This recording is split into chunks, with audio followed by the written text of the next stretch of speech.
Naiz irratian, bigarren kafea.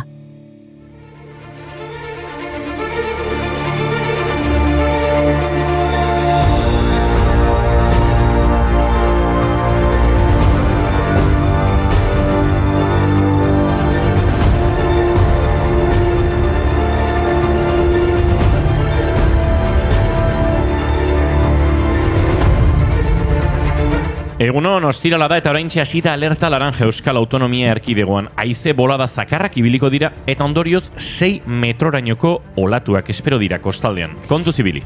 Euskal Meteorologia Agentziak emandako datuen arabera, Matxitxako neurtu dute orain arteko ufada gogorrena. Ia 110 km/h. Agur sandaliak, agur gonamotzak, agur eguzkitako betaurrekoak.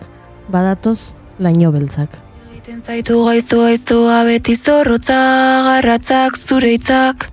Zenbat laino beltz, esarkada bat behar duzu, baina kiratxa jasan ezina da.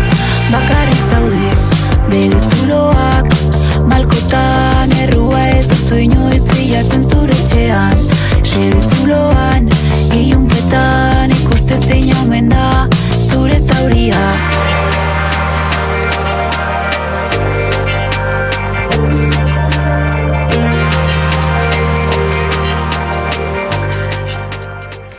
Eguraldia ez da txantxetako kontua. Gaurko egunez, 1988an, zikloi batek 200 pertsona hil eta 20.000 kaltetu zituen Bangladesen. Zikloiek etengabe kolpatzen dute Bangladesh.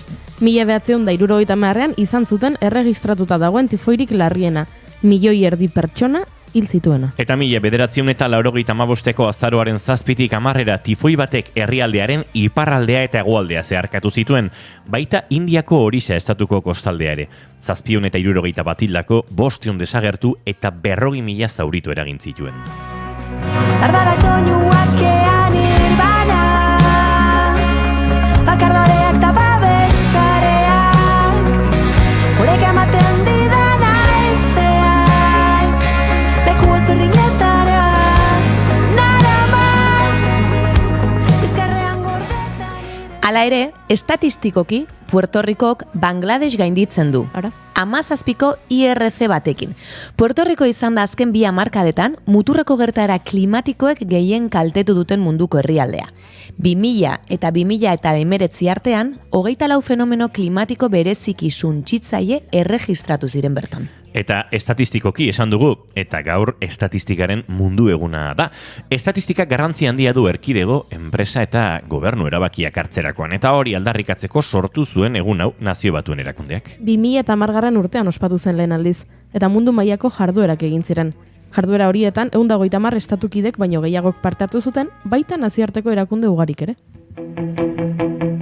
Zenbatzen ikasten, hasi gara orain berriz. Alde naiz kontrako, zauria zauri da beti. Zenbaki artian, nastu hoi gara jendia. Nola udazkenian, horbela eta aizia.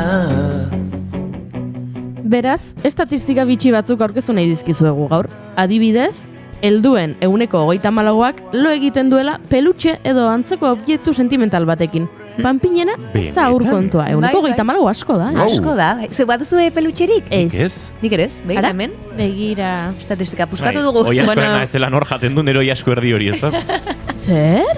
Bai, esaten dute, ez dakit, Euskal Herrian bataz beste egunero oiasko bat jaten dugula, eta orduan, oiasko jaten ez Pertsona duenak. bakoitzak oiasko. Ez dakit, datua gutxienekoa da. Estadistika gertzen diren bakoitzean, olako simil bat egiten da, eta eta nor jaten du nere oiasko erdi hori, zenik ez du jaten. Beste norbait jango du oiasko oso bat, edo bi. Hortik ateratzen dira estatistikak. Gure laran jardia topatu beharrean, gure oiasko erdia topatu behar dugu. Badakizu behin erotu nintzela laranja erdi bat galduta, etxean zumo egiten. Benetan? Bai. Eta neska batek zeukan. Ez, historiaria maila politia zan, baina. Aspaldiko kontua, gurasun etxean bizi nintzen, publikazio bat eta guzti egin nuen, laranja herriaren bila nabil. Baina literalki. Nork lagunduko. Bai, eta antxe, eta ez da gize pasa zan laranja herri horrekin. Azkenan agertu zan? Ez? Ez da igual zaborretan nengo zan, edo igual ama pasa zan eta... Eta esan zunak, boi jo la encuentro.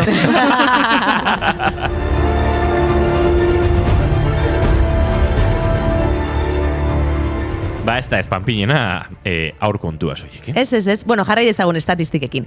Gidari mozkorrek, bataz beste, 80 aldiz baino gehiago gidatzen dute alkoholaren eraginpean atxilotuak izan aurretik.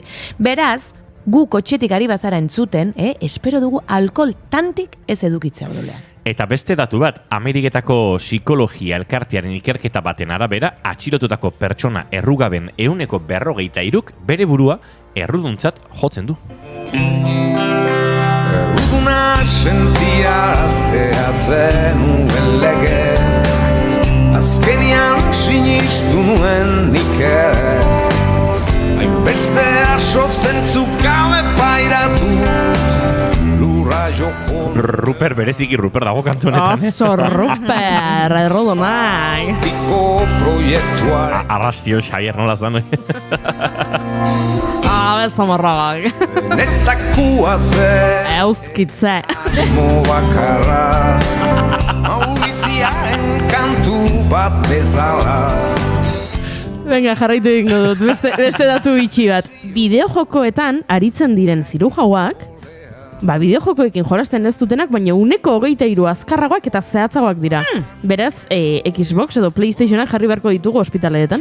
Eta entzun hau, ordu betez aizkorarekin egurrak mozteak testosterona maila 148 handitzen du. Nik hori ez du sinitzen. Hau idoia xarmarekin komentatu bat dugu. Nik uste dut hau dela gizontasunaren gorazarrea egiteko asmatutako datu bat. Bagia esan izan daiteke goiurize interneten agertzen diren estatistiken 67% gezurra dira. Ara? Hala. Beraz, ez dakinik, Orduan, orain arte aipatu ditugunak, Akaso? agian egia dira eta agian gezurra. Garbitu mukizapiak, nora ezean dabiltza, panpinezko gizakiak, tolosako babaketa, arkoteko barazkiak, bart gauean jandakoak, goizean bota dizkiak. Utzi da azken datu bate ematen, naiz eta ez dakidan egia do gezurra den. 23 laguneko talde batean, 150 aukera dago, 2 pertsonak urtebetetze bera edukitzeko. Aiba, benetan? Orduan aipatu ditzagun urtebetetzeak. Hoxe. Gaurko egunez jaio zen, adibidez, Nerea Amazo, euskal aktore eta abeslaria, itxaso telesaioko protagonista. Eta gaurko egunez jaio zen ere, Sustraikolina, lapurtar bertsolaria, bertso irakaslea eta kazetaria. Zergatikote daude lotuta sexua eta zurruta, ezezko bati eustea ote da gure barne burruka, agian berant, agian garaiz, baina ni ere sendotzen joan naiz, izanagatik apurka. Zuk berdin jarraitzen duzu, bakero larruzko txupa, nik usi orduko irriparregin, ta begi batez kinuka.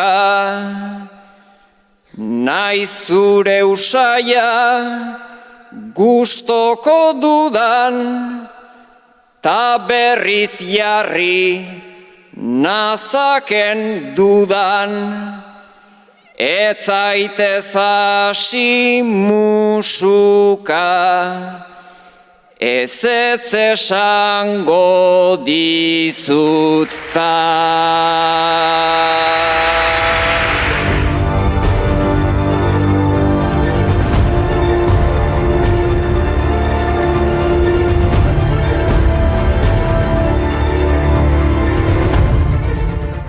Ez dela aipatzen du Sustraikolinak duela 6 urteko bertso honetan, baina oraindik ez dugu ikasi. Albiste triste bat aipatu behar dizuegu. Gizon bat espetxeratu dute, 11 urteko neskato bati sexu erasoa egitea egotzita kanpezun.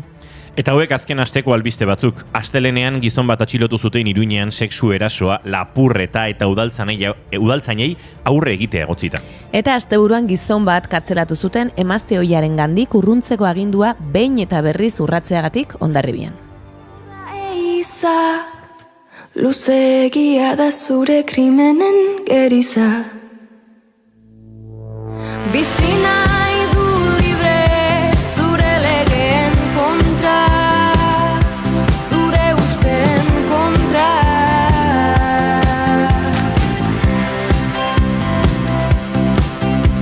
Legedi berriak idatziko ditut azaletan, behintzat irakur ditzazun biluzten euzunetan. Entzuten ari garen abesti hau ez da berria, baina izaro ari da pixkanaka 0 de enero diskoko single berriak aurkezten. Eta gero entzungo dugu gaur argitaratu duena. Izan ere, gaur artista askok ateratu singela eta errepaso bat egingo dugu. Baina eromena, Izarok, Zetakek, Saharari Kantari proiektuaren baitan... Saratzo Zaiak diskoa. Bai, Saharari Kantari proiektuaren baitan, Idoiak, Olatz Salvadorrek eta Itziar Ituñok atera dutena. Atzo entzun genuen esan ezinen berria Akaleiak atera du. Esan bar genuen gaur unai enordi etortzekoa zela, baina izatez gurekin da estudioan dagoeneko, eta berarekin adimen artifizialak interneten, aitzaki baliatu dituzte batek baino gehiagok dirua errexe egiteko moduan edo, eta alako mito batzuk hausten joango gara, ez da errexa eta ez da erotu behar horrekin. Eta kafe hutsa hartzera gaur, bi gonbidatu etorriko dira, Laigeran Zergi taldea sortu duten Libe Estebaranz eta Irene Zarrabeitia. Eta astebururako arte eszenikoen planen zerrenda osatu dugu. Ea zein antzokitara joango garen egun hauetan. Izue urriako gehi ditu gaur eta ostirala da, guazteko moduan gara. Bigarren kafean zareten, naiz irratian, ongi etorri guztioi.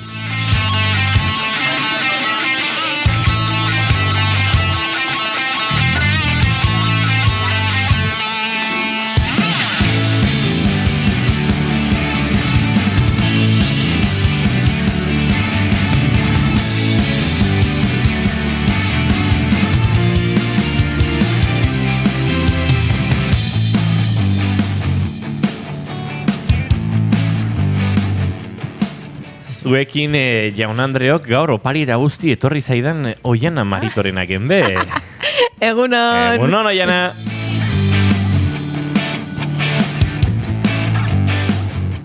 Zuekin, Jaun Andreok, gaur mendizale espirituarekin etorri den Goiuri Ezeizarandia, egunon! Egunon! Eta zuekin hizketan ari den hau, eta gaur astea amaituko ez duenaren aje horrekin dabilen pertsona. Inigo Asensio Lurbide naiz, gaur bigarren kafeak 648 ditu, goizak 10 eta 20, urriak ere 20, eta kurioso da nola egunero, aurkeztu dugun momentu hau, minutuaren arabera eta egunaren arabera.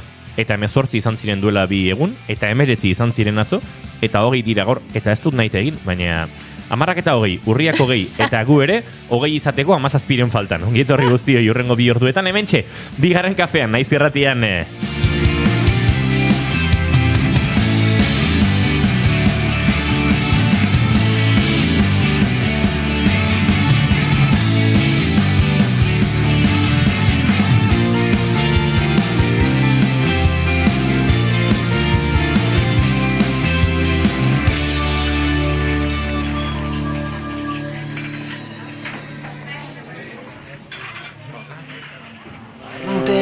Top zerrendan sartzeko Zaharregia gaztetxetan jotzeko Ikusezin disko etxetan manaierrentzat Inorrez bat festivalen antolatzaileentzat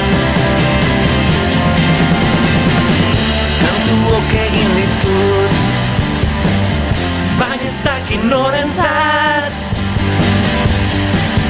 Ta orain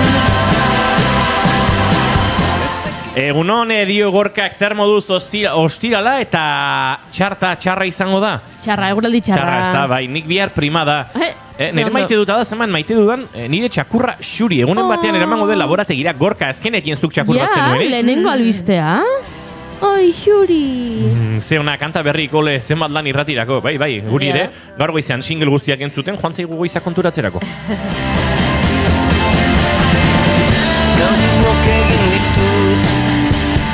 Ba, nik abiatuko dut maite duten tartea. Eskerrik asko. Maite dut ez batekin.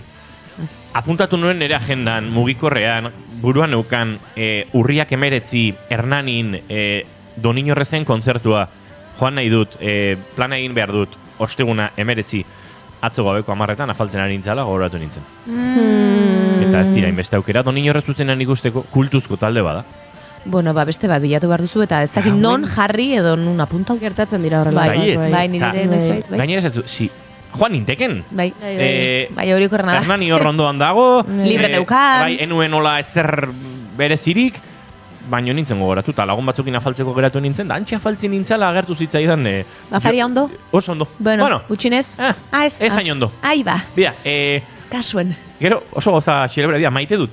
Lotuko dut maite dutarekin. Bi lagunekin afaldu genuen, eta hartu genuen tragotxo bat, eta guazen paseo bat ematea. Beti lordu tapiko ibili ginen paseoan izketan, eta maite dut, olako momentu xelebretan, da olako baten tren geltokiraino iritsi ginen, esan, bueno, bulti markoa bestaldeaka, eta nahiko xelebre ibili ginen, eta godatzen dut azken esalditako bat, zer arpegi? Ez. Olako batean esan erola, afaria, ondo, baino, jazta behin, berriz ezkia jungo. Lekuagatik. Bai, eta zen bidaz, bai, akaso denborarekin joango gara, baina, bai, guzti zola, pixka besti gabe. Bueno. Ja, astentzianean, bueno, hau ez daukeu, hau ere ez daukeu. Zer daukazue? Bai, eta...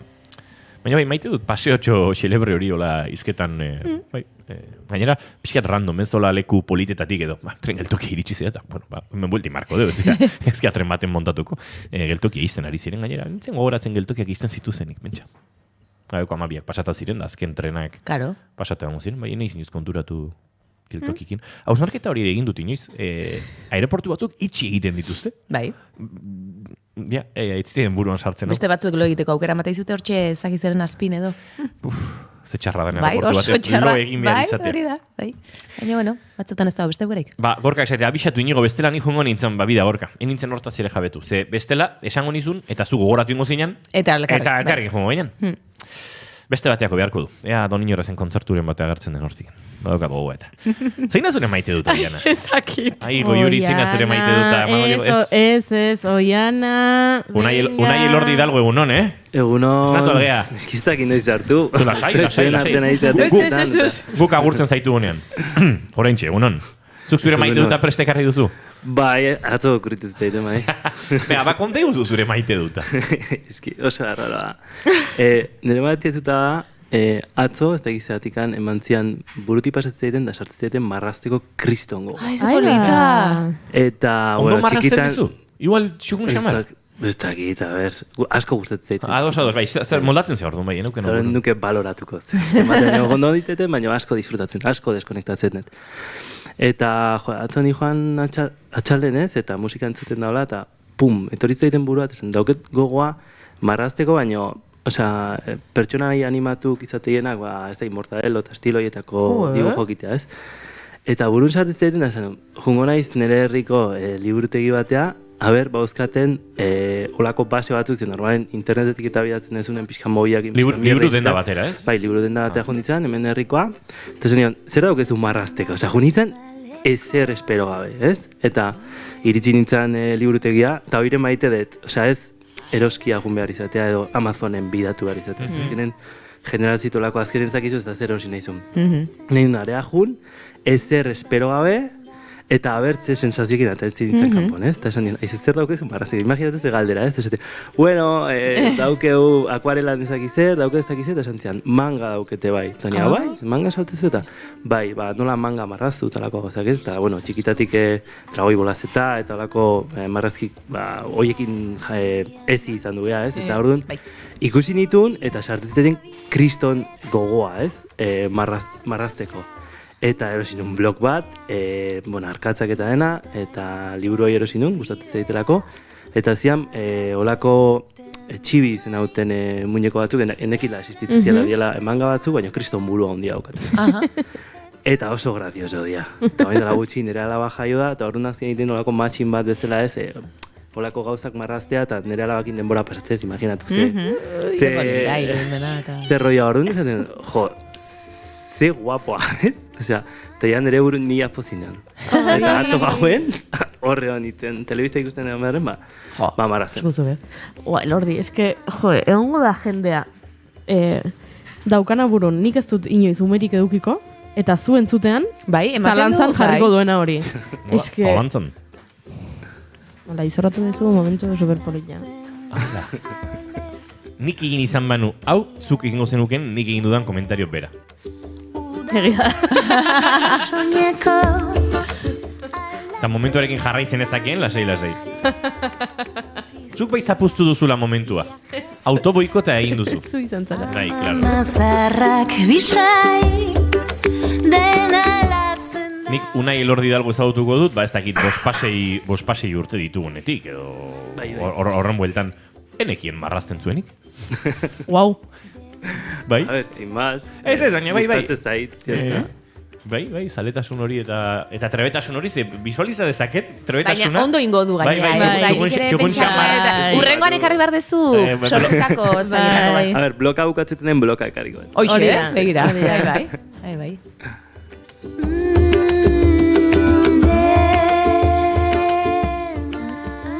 Eta maite dut, denborarekin hobetzen diren bertsioak. Uste dut, Ines Osinagaren kantu hau, gero eta gehiago entzun, orduan da hobea iruditzen zaidala bertsioa bera. Bai, badirudi.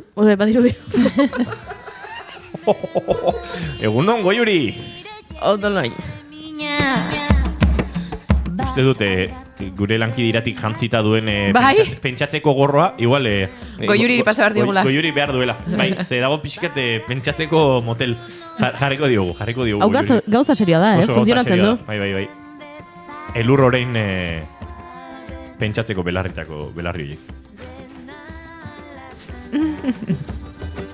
Entzule, hau nola kontatu ez dakigu, baina bai, Goiurik badauka diadema bat, elur orain baten adartxoekin, eta pentsatzeko beharra duenean, konzentratzeko sormenerako jartzen du, oso ridikuloa da, ze guri barra gurea sordi zaguke, baina berak benetan egiten du, eta funtzionatu egiten dio. Benetan funtzionatzen, orduan Batzutan egoten gara hemen, eta gidoi bat sortu behar dugu, eta ideia bat behar dugu gidoi baterako, eta gustatuko litzaiguke metafora visualen bat, edo zerbait jartzea. Eta Goiurik jartzen du pentsatzeko txanoa. Eta gaude, hor korapioa ezin askatu. Eta esaten dut, txoin, pentsatzeko txanoa jarriko dut, dala, hau, nire diadematxo hau, eta jartzen dut, eta ideiak etortzen zaizkit burura. Elur orain fenomenoa deituko diogu. Hori da. Bezala dago sindrome Barandien-Hofer hori, ez da? Barandien-Hofer? Bai, aita Barandiara. Nola da Barandien-Hofer? Bader-Meinhof. Hori xerintzen esaten ni. Hori beste kontu bada, Inigo. Kontzeptuak nastuta dauzkazu. Oiana, zine zure maite duta. Begira, nahi kaipatutakoarekin. Pentsatu du? Bai. Bueno, baneukan zehoze baino ez zitzan gustatzen. Baina, unai kaipatutakoarekin niri izugarri gustatzen zait, maite dut pila bat, pinturak eta saltzen dituzten lekuetara sartu, eta usaiak, oleo usaiak, potetxoak, kuadernoak, izugarri gustatzen zait, bertara sartzea. Askotan ez dut erosten ezer, gero, etxean eta baditut gauza, nien naiz marrazten oso jaio eta naiz askotan jartzen, txikitan bai, baina izugarri gustatzen zait bertan sentitzen detena, liburutegi baten sartzen naizena bezala, izugarri gustatzen zait sentsazio hori. Eta gainera aste hontan eukidututa eskuan manleiak, eta manleien usaia, eta ez dakit den zerbait konektatzen detena ez, haurtzaroarekin edo sentsazio horiekin, baina izugarri gustatzen zait. Eta lenguan eskuan eukin ditun, ume betxo bat klasean hartzen hasi zelako, eta zen nion ez ekarren eri, eta egin nuen zaik onena, hor txeskuan egon nintzen behaiekin, eta plazera izan zen. Batzutan, liburu batzuk manlei usaia dute. Bira horitza ezagik gertatu zaidan, bai? Impresio motaren arabera, edo erabili tinta, edo... Bai, azalaren brilloaren arabera, batzuk, zeizaten dira batzuk mateagoak, beste batzuk edukitzen dute, distira gehiago, horren arabera usaina aldatu egiten da, eta batzuk badute manli usaina, bai?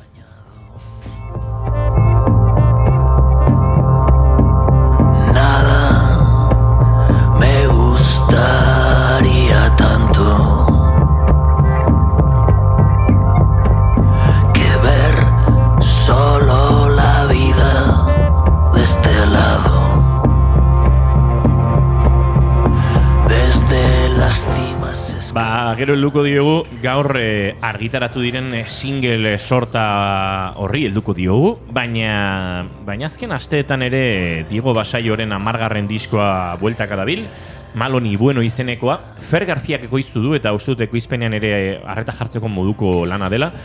Green Farm Studios eta Garate Studioetan grabatu dute, Kaki Arkarazoren eskutik, Stanis Elorzak egin du masterizazioa. Epe bat da, soilik Bandcampen izango da entzungai eta baita eskuragarri, eta zuzenean entzunal izango da.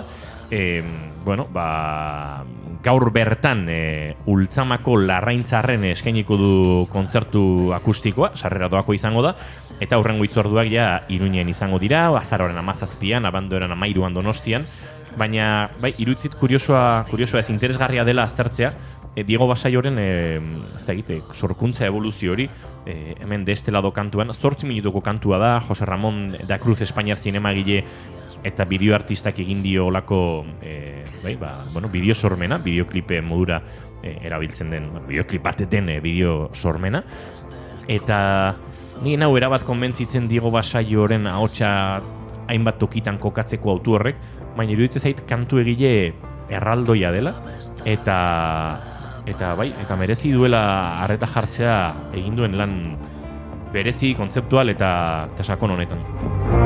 Lo que sin saberlo he querido. Nada de miedos, ni retrocesos, ni renuncias. Nada de huidas, ni de arrepentimientos. Nada de nuevo. Profundas, ni el sordo consuelo de los lamentos. Guíame y dame luz, las alturas están lejos y yo arrastro mi cruz. Calma las aguas, corrige el error. Hazme mejor. El espejo deja signos con un brillo descarnado de desdichas pasadas y una alegría nueva. Hauxe Diego Basaioren azken lana, eta esan da bezala, uste dute benetan gozatzeko moduko lana dela, eta neurri batean ere maite duta eta ere badabil hortik, ez?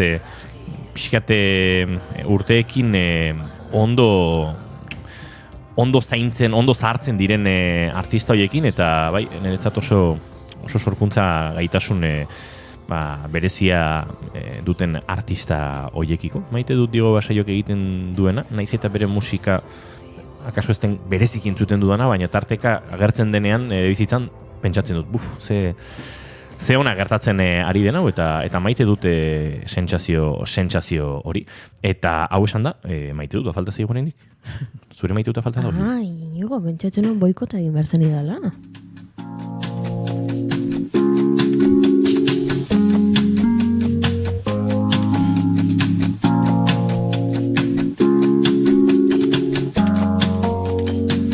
Zure parean duzun telebista itzalita zen, ingeradan ikusi duzu, zure itzala itzaltzen, argia eta iluna, dena berdina zen, ta beste behin, isilik erori zinen, ta orain hemen. Nere maite duta da, ea nola azaltzen dudan. Azken aldean ez da bai da asko ikusten ari nahiz, ez azken aldean, azkeneko hamarkadetan egiten dira ez, hausnarketa asko publiko eta pribatuaren arteko harremanaz, gure sistema normatibo juridiko soziala oinarritzen da bi arlo horretan ez, gauza batzuk dira publikoak eta beste gauza batzuk dira pribatuak.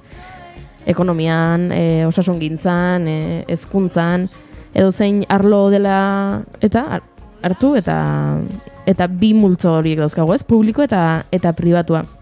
Baina badago hirugarren arlo bat edo niri gustatzen zait behintzat pentsatzea badagoela hirugarren sektore bat eta dela publiko eta pribatuaz gain intimoa, ez? Hirugarren multzo bat intimoa dena doana pribatuaz baino pixka bat haratago, ez? Eta publikoa izaten da elkarbanatzen duzuna, jendartean egiten dena, pribatua ez da egitez, multzo txikiago batean edo mugatuagoa dagoena, eta intimoa da zure pentsamenduak, zure Google bilaketak, inor begira ez dagoenean sentitzen duzuna. Eta iruditzen zait, abestiak ere multzokatu daitezkela, ez? Abestien gaiak multzokatu daitezkela, abesti batzuk, gai publikoa jorratzen dituzte. Zakit ez, Fermin Muguruzak abesten dionean Palestinari. Hori da gai publiko bat. Izarok Tu eskala grisesen bere maitaleari abesten dionean, hori da gai pribatu bat. Baina badaude abesti batzuk arlo intimoari abesten diotenak, eta iruditzen zait entzuten ari garen abesti hau, dela esan ezin taldearen abesti berria, kokatuko nukeela horretan. Arlo intimoan, ze hauskortasunari buruzkoa da, edo hori esan digu behintzat Janirek, eta plano intimoan kokatuko nuke, eta oso politia iruditzen zait ez daudela inbeste abesti, plano horretara jeisten direnak. Asko daude gure eremu pribatuei buruzkoak, asko jorratzen dituzte horiek, eta oso politiak dira, baina uste dut intimiora jeistea badela beste salto bat, eta Janirek lortu duela besti honekin, eta hori zen ere osnarketa.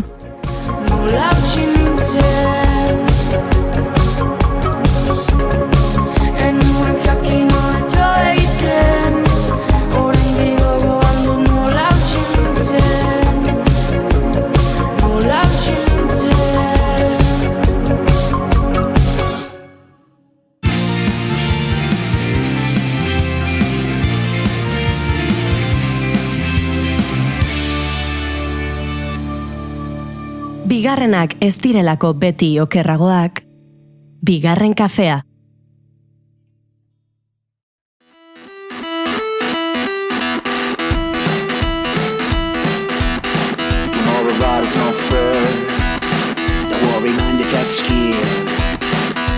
Goizeko 10:40 minutu oraintxe zuzenean naiz irratian hemen bigarren kafean, eta adimen artifizialaren inguruan aritu behar dugu, gure gaiaren arituarekin, dagoeneko aurkeztu dizuegun Unai Elordi Hidalgorekin. Unai, egunon berriro? Eguno, bai. Ez zara inora joan, baina entzulearentzat igual desagertu egin zara tarte batean, horregatik berriro aurkezten zaitugu. Bueno, gaia nolabait kokatu dugu gaurko sarreran, eta laburbildu genezake. Adibidez, YouTubeen bilaketa azkar batean topatu dugun bideo honekin. Gazteleraz dago, baina segituan itzuliko dizuegu. Te voy a decir 7 negocios de inteligencia artificial que puedes empezar hoy mismo y que tienen el potencial de hacerte ganar dinero. La inteligencia artificial es una tecnología muy nueva que le está permitiendo ganar dinero a muchas personas. Hau adibide bat da, baina bestea bere bai. Este video te voy a mostrar 4 ideas de negocio rentables que puedes empezar ya mismo con ayuda de la inteligencia artificial. Estas son ideas que puedes iniciar con un entendimiento básico de cómo funciona. Eta horrela jar genitzake beste 37.000 adibidez, esarea bete-beteta dago. Bi bideotan esaten dena da, nik neuk, youtuber honek edo tiktoker honek azalduko dizut adimen artifiziala erabilitan nola egin zaitezken aberats. Bueno, hau lizentzia bat izan da. Nola egin dezakezun negozio bat martxan jartzeko adimen artifizialari esker. Baina, azken helburuetan agertzen da nolabait horixe, diru egitea adimen artifizialari esker. Eta hori, Unai, ez da inain erresa, ez da. Ez. Osa, esan nahi, azkenen behin eta berriz errepikatzen den gauza bat, batez ere interneteko negozietan beti izaten da. Mezua izaten da, nola irabazi dirua errez. Eta hori ezinezkoa da. Eta hortaz gain iten dutena da, momentuan dauden korronte horiek aprobetxatu, ez? Eta kasu honetan, adimen artifiziala ikusi dute bombazo badala, kontuatu dira ze potentzial dauken berez herramientak beak, eta orduan ite dutena tooling edo rekomendazio batzuk eman jendeari esateko bida, zen bajoa nahi zen, zuri erakutsiko izutela nola dirua irabazi. Baina berez atzetik beste intentzio batzu daude, ez? Beraien monetizazioa, beraien bisitak igotzea, ez? Ze bestela, zertako ingo zituzten bideok, ez? Beraiek ingo zuten hori eta forratu ingo zian, ez? Eta askotan jartzen dituzte horrelako zifra batzuk, askotan inventatuta daudela, zutela, hilabete batean 23.000 euro irabazitu. Eta normalean jartzen dituzte olako zifra batzuk 23.992, ez? Adibidez, eta orduan emateu benetan egia esaten nahi dela, ez? Eta orduan, esan nahi, beraiek esaten dutena, berez ez da gezurra, dirua irabazi dezakezu, baino ez nivel horietan, ez? Eta azkenean, inteligentzia artifizial honen gorakada honekin, ikusten dena da, ematula, hitz egiten dakien edozinek asko dakiela adimen artifizialari buruz, eta azkenean da erramienta bat denok erabili dezakeguna, baina berez ez da adimen artifiziala berak dirua generatuko dizuna, baizik eta trafikoak. Eta orduan hemen, ideia horietako batzuk plasmatu nahi nitun, jendeak ikusteko ze desberdintasun daun. Honekin esan daietena, biableak izan daitezke, baina horrelako kondizio konkretu batzuk eman behar dira aurea, ez? Adibidez, askotan hitz egin izan dudan, ez, autopublikazioa, ez, askotan liburu bat publikatu ahal izatea, oso zaila da, ez, beste editoral batzuekin hitz behar dezu, eta komisio konkretu batzu daude, eta, zuk zure partetik asko jarri behar dezu, ez, eta igual asko, liburu hori nola egin, nola saldu, nun jarri zen, datan, ez, eta Amazonek, aukera hau ikusita, dauke horrelako plataforma bat, dala, KDP, dala, Kindle Direct Publishing, uste dala, eta horren esatizuna, nik, zuk igotzen dituzu PDF, igotzen duzu portada eta igotzen duzu zure dokumentua, eta gero ni arduratzen naiz beste guztietaz. Kontua da, zuri hartzen dizun komisio hori oso altua dela, ez? Orduan, zuk azkenean dirua irabazi ahal izateko volumen asko behar dezu, bai? Eta volumen horrekiko Amazonek diru nahikoak kenduko zizun, ez? Azkenean bea arriskatzen ari da, ez? Liburu horiek egiteko garaian, ez?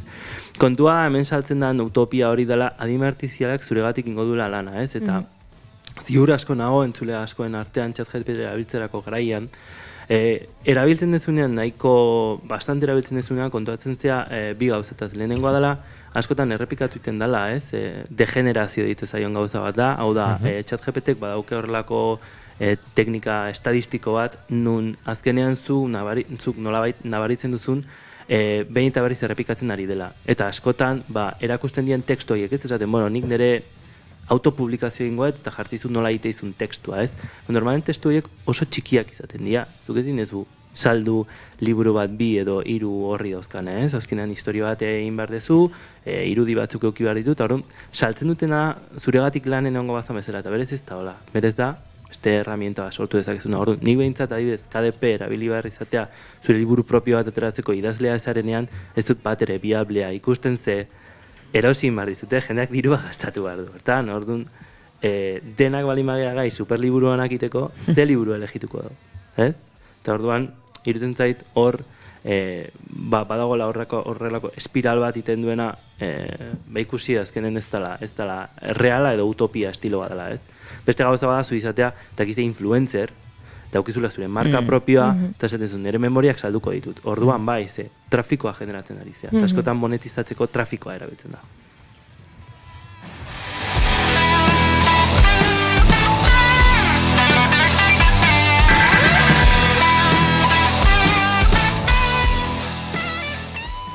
Zenbat uste duzu adimen artifizialak aldatuko duela mundua? Ai, ez dakit. Eunekotan estatistikan mundu eguna da gaur. Horregatik, euneko zenbat? 97,2. Se inventa. Nik uste dut oraintxe buruan daukaguna baino gutxiago. Izan daiteke, Izango duela, noski bere eragina eta prozesu batzuk eta aldatuko dituela, ez? Baina nik uste gai honek berak ez, unai azaltzen arian gaiak azaltzen duela. Adimen artifiziala izango da, erraminta bat, prozesu batzuk errestuko dituena. Batzutan gure buruarentzat imaginatzen zaila diren prozesu batzuk errestuko dituena. Itzein dugu, ez? Ahotxe sorkuntzari buruz, irudi sorkuntzari buruz, baina are gehiago, dagoeneko, Amazonari da esatutako hiri batzutan dron bitartez, adimen artifizial bitartez entregak egiten, eta dena adimen artifizialaren esku uzten, edo asko, ez? Gauza asko aldatuko dira. Baina ez dakit beti ere Osea, nik esango nuke, adimen artifizial generatiboa erreta daula. Errein dute direktamente. Egia da, existitzen dira aplikazioak ezakit Canva ezagutzen dezuen, eta adibidez, eukiko duzu gaitasuna PowerPoint bat azkarrago egiteko. Baina ordenadoreak ez zirenean existitzen da, norbaiti jarri bartzen dien, arbela bat erabiltzen zen. Orduan, azkenean, eukiko zu produktibitate tasa altuago bat. Egia, gauzak automatizatzeko gaitasun gehiago eukiko dituzu. Hori lehen hori existitzen zen, ordenadoreak eta etorri zianean, automatizatzea da azkenean helburua, ez? Orduan, niko ikusten dut, igual, normalizatu ingo den gauza dela. Egia da, oain dela 2 aste uste dut, Bartzelona nintzala lehenengo konbentzioa adimen artifizial generatiboai buruz, eta hor esan zuten limitea jarri behar direla, ez? Eta askotan, ez da oso garbi gelditzen zeintzu diran limite horiek, ze gure buruetan ideia desberdinak sonatzen dute, ez? Zatea, gelditzea. Edo hori ezin da gelditu, ez? Eta benetan zer dan kontrolatzea, zer dan demokratizazio hitz hori erabiltzen dutena, ez? Ze azkenean, hau ez da bakarrik metodo estadistiko honen gaitasuna zer dan, baizik eta sozialki zer nolako eragina daukan, ez? Eta hor sartzen dira gauza guztik, ez? Gu konstiente izatea, ez dakit, alkola dakigun bezala ez dela ona, ez? Bueno, egia esan alkola igual ezan adibide hoberena izango, ez? Baino horrelako erramientak eta guk erramienta horietan jartzen duen konfiantza kontrolatua izatea, ez? Ze azkenean denborarekin faiatzen jungo da, ez? Testuari buruz ari naiz adibidez, eta zuk gehiegi siniste bali maizu hortan, nolabait engainatuta sentitu zaitezke, ez? Alare pixkat gaiera itzulita, unai ari ginen ez, pixkat, gaur egun saretan gero eta presenteago dauden adimen artifiziala eta dirua egin alderatze horrekin. Zein dira proposatzen dituzten diru egiteko bideak edo zertan hartzen du adimen artifizialak horre indarra? Nik uste, hemen gertatzen den gauzetako bat izaten dela normalen beti da, dirua irabazi eta errez, ez? Hori da premisa printzipala, ez? Eta, azken aldi honetan asko ikusten dena, kriptodiruagatik eta bankuen mugimendugatik tradinga edo bolsan jokatzea edo horrelako gauzak iruditzen zait oso eskuragarri jartzen dien gauzak diela, ez? Eta anuntzio asko ikusten diela erabili adimen artifiziala tradinga egiteko, bai? Eta hor gertatzen den gauzetako bat da esaten dizutena azkenean dela, erabilitzat GPT zuregatik script bat egiteko, edo training script bat egiteko, eta gero zuk dirua irabazi alizateko, ez? Eta hori oso arriskutsua da. Ze batetik oso garrantzitsua da informazio finanziero izatea, eta zuk finantziazioari buruz jakitea, zeren ez da bakarrik softwareak dola funtzionatzen duen, baizik eta zer gertatzen ari den munduak ere eragin asko dauka, ez? Gerrak eta horrelako gauzak, ez? Adibidez, Palestinakin gertatzen ari den hau, ez? Orduan, iruditzen zain nolabait volumen handi bat egongo dela pertsonena nun ez dakiten gehiegi, berain diru eutziko dute gehiago edo gutxiago, baina azkenean kaptatzen saiatzen ari diren hori da diru gutxi dauken jende horrei eta askotan jartzen dizkioten kontratuak ez dakizkite irakurtzen eta gero, apalankamentu eta horrelako gauza gertatzen dira, da, igual zu jartzen dituzu 10 euro, baina berez 100 eurorekin apostu egiten ari zara eta gero traderra zure kontra dijoa. Orduan, kasu horietan nik enuke kaso gehiago, ni ez naiz atrebitzen ez daukadalako, ez, informazio finantziero hori, eta batzuetan izaten da, ez, zemata informazio gehiago orduan eta gutxiago arriskatzen zea, ez? Ze horren impulsiboa, ez esaten zu kontuz honekin, ze ondo irakurri, zer egiten ari zaren, orduan askotan eta anuntzio pila bat ikusten dira YouTubeen, esaten, dirua inbertitu ezazu plataforma honetan, eta dirua irabazen hasiko zera, hori gezurra da, galdu dezakezu, ez dituzte esaten, orduan, interneten iruditzen zait eskam edo tapatuta edo blankeatuta edo eskam estilo horietako asko dagoela, eta orduan adibidez, inteligentzia artifiziala eman diozu sofistikazio puntu hori, baina azkenean serie temporala dira, beste metodologia konkretu bada deep learningaren barruan, eta jazta, eta informazioa zenbat eta gehiago gauki, orduan dago eta. Googleen jartzen bali badezu, nola irabazi dirua adimen artifizialarekin, dagoeneko? 8.030.000 erantzun agertzen dira. Hau da, webguneak daude, jendeari esateko nola irabazi. Trafikoa asko generatzen du. Nola irabazi dirua adimen artifizialarekin. Jende guzti horrek dirua irabazten du trafikoa generatu. Horrek esan nahi du, bizita asko bali maduzket, aukera gehiago izango ditut jendeak nire produktuak erosi ahal izateko, edo nire YouTubeko kanaleak bisitak izateko, edo nire marka propioa sortzeko. Azkenean, marka digitalak dira. Edo orduan, berriro esaten dut, hain jartoa izango zen adimen artifizialak eta zuregatik ingo bazitun gauzak, eta hainbeste diru irabazi gali mazurtze, ez duzu segitzen, hainbeste diru irabazten. Zeratikan kontatzez diozu jendei. Zu izango bazina bezala, ez guru bat, Zenbat agertu zaizkizu, Juri, barkatu? 8.030.000. Nintzen alderaketa batzuk egiten, eta... Zure autoestima nola betu, 34 milioi dira. Oso gai zabala eta orokorra da, eta aspaldikoa. Eta ja, 125 bat edo badago, ez? 8.034.000 hori, holako zerbait.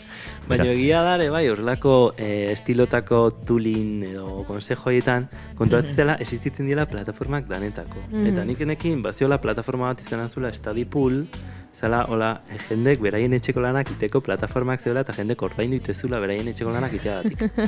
Eta orduan, horietako ideia bat da, zuk beste batzu etxeko lanak egitea, ChatGPT erabilita eta gerozuk dirua kobratzea horiei ChatGPT erabiltzagatik. Osea, gomendioa da, estafatu ezazu... Claro, estafatu... Ikasle gizajo bat. Izan supermalote bat, izan... Bueno, lehen hori funtzionatzen. Mentalidad de tiburón. Actimel eta... Actimel eta mentalidad de tiburón.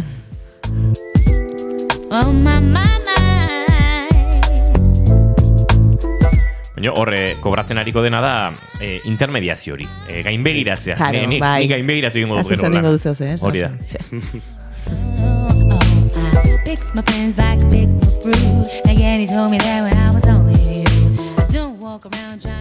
Baina alare, beste gauza esan nahiet, honen atzetik beti dago bogan dabilen teknika bat, ez, neuromarketing deitzen dena. Hasieran inigo jarri du bideo bat, eta ikusten duzue komunikadore geroz eta hobegok dira, askoz klarogok dira eta askoz persuasibogok dira, bai? Baina gero, horrelako soinutxoak sartzen dituzte, kliking, ezakit entzun dezuen, como ganar dinero, eta kliking hori sartzea.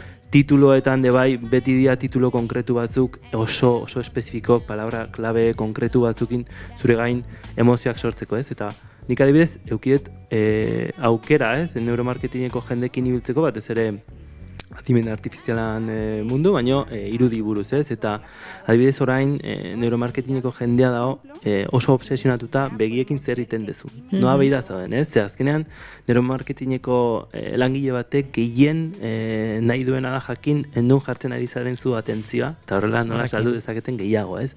Horan usten mundu hori ez da nire mundua, ez? Kanpo psikologiko oso handia daukala, baino teknologia asko erabiltzen dituztela ikusteko benetan nola saldu gehiago, nola fomentatu konsumismoa, nola... Osa da, pasada bat, eta bixe, sin más, komentatzen. Relajado, profesional. Le voy a dejar amigable para este ejemplo. Y mira, ya podemos ver que aquí me generó varias opciones. Esto no quiere decir que yo, esto lo voy a copiar y pegar en mi anuncio. Me puede servir de inspiración o le puedo a lo mejor cambiar algunas palabras para que suene bastante persuasivo y para que me ayude a empezar a crear el copy de esos anuncios. Bueno, horre publizitate edo marketing giroan ere erabiltzeko copy.ai erramintarekin ari zen. Eta...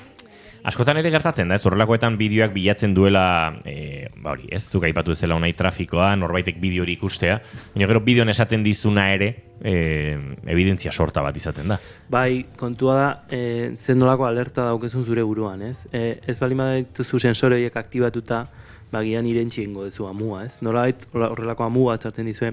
Nik horrelako bideoak ikusten dituetan super alerta neoten naiz ezteko bida, hau sartu da, bida zelista, bida betikoa indu. Ez dakit, nahi interesatzen egitena da, zer dagoen, trasfondo horren atzetik, ze diskurso askoen atzetik beti dago zerbait, ez dakit, eskutatuta, ez? Igual askotan ez dago intentzio txarrarekin, baina egia da, nahi izaten dutela nolabait maksimizatu beraien benefizioa, eta hori ez dizute esango, baina berez hori da helburua, ez?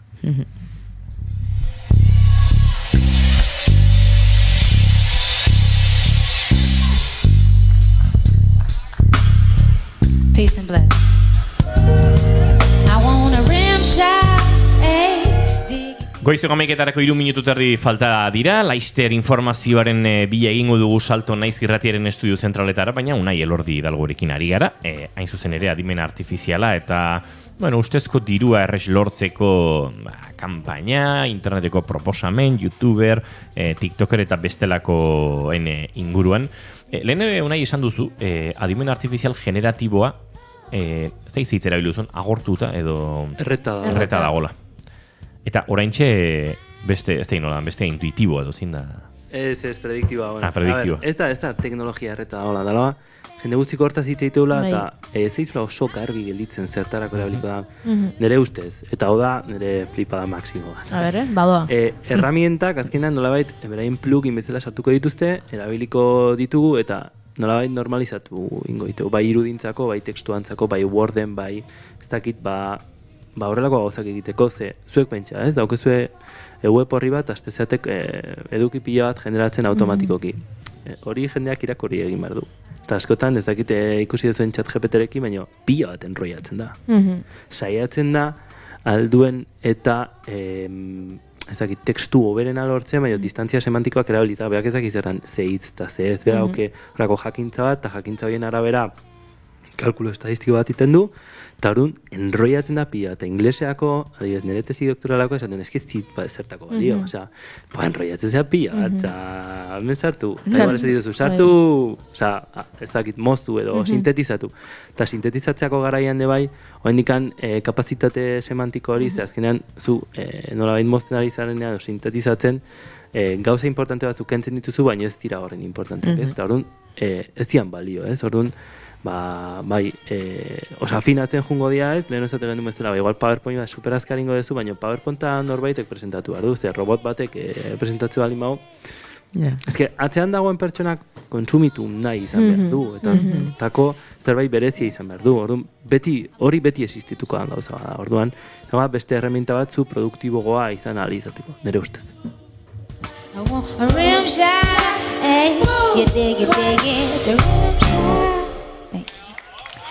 Erika Baduren Rimshot ari ginen entzuten, zuzeneko bertsioan bide batez, entzule bate galdetu digulako, zer da hor dagoen hori, inoiz hitz egin dizuegu Erika Baduri buruz, Maialen Teiabideren txuri beltzeko tekletan, musikari erraldoia, eta goiurik esan du, badoa, Unai Elordiren, eta badu ari zen kantuan, eta gu ere, goaz, segituen naiz irratiaren, estudio zentraletara Unai Elordi Hidalgo, aste pare batean, edo geixiagotan, hortxe kontziliazioarekin moldatzeko aukera badaukazu. Ez da erreixa, ez. Ikusiko dugu elkar, eta bestela hartu astetxoren bat gehiago, eta moldatuko gara zugabe, naiz eta zurekin, hobeto moldatuko garen. Zema jozean. Zaindu eta ikusiko dugu elkar laizar. Bai, eskerrik asko.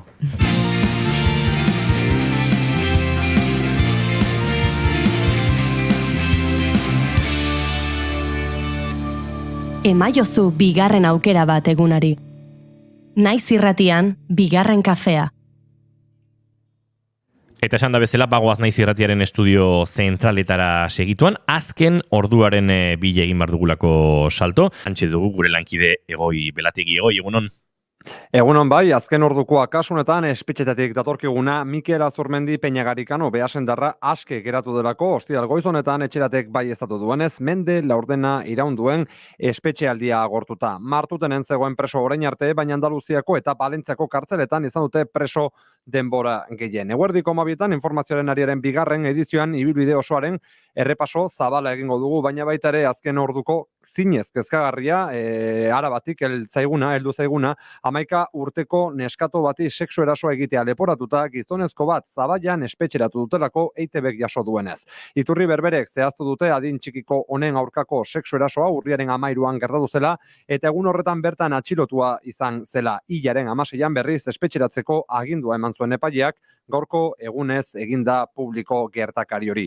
Amaitzeko, basegurtasun kontuak balizko mehatxu terrorista dela eta indarrean dagoen alerta maila mantentzea erabaki duelako Lakuako segurtasun sailak. Mehatxu terrorista baloratzeko maila bildu ostean jakinarazi du EITBen Lakuako segurtasun sailburu Josu Erkorekak berean mantenduko dutela alerta maila, alegia ez dituztela arrazoiak ikusten ura handitzeko.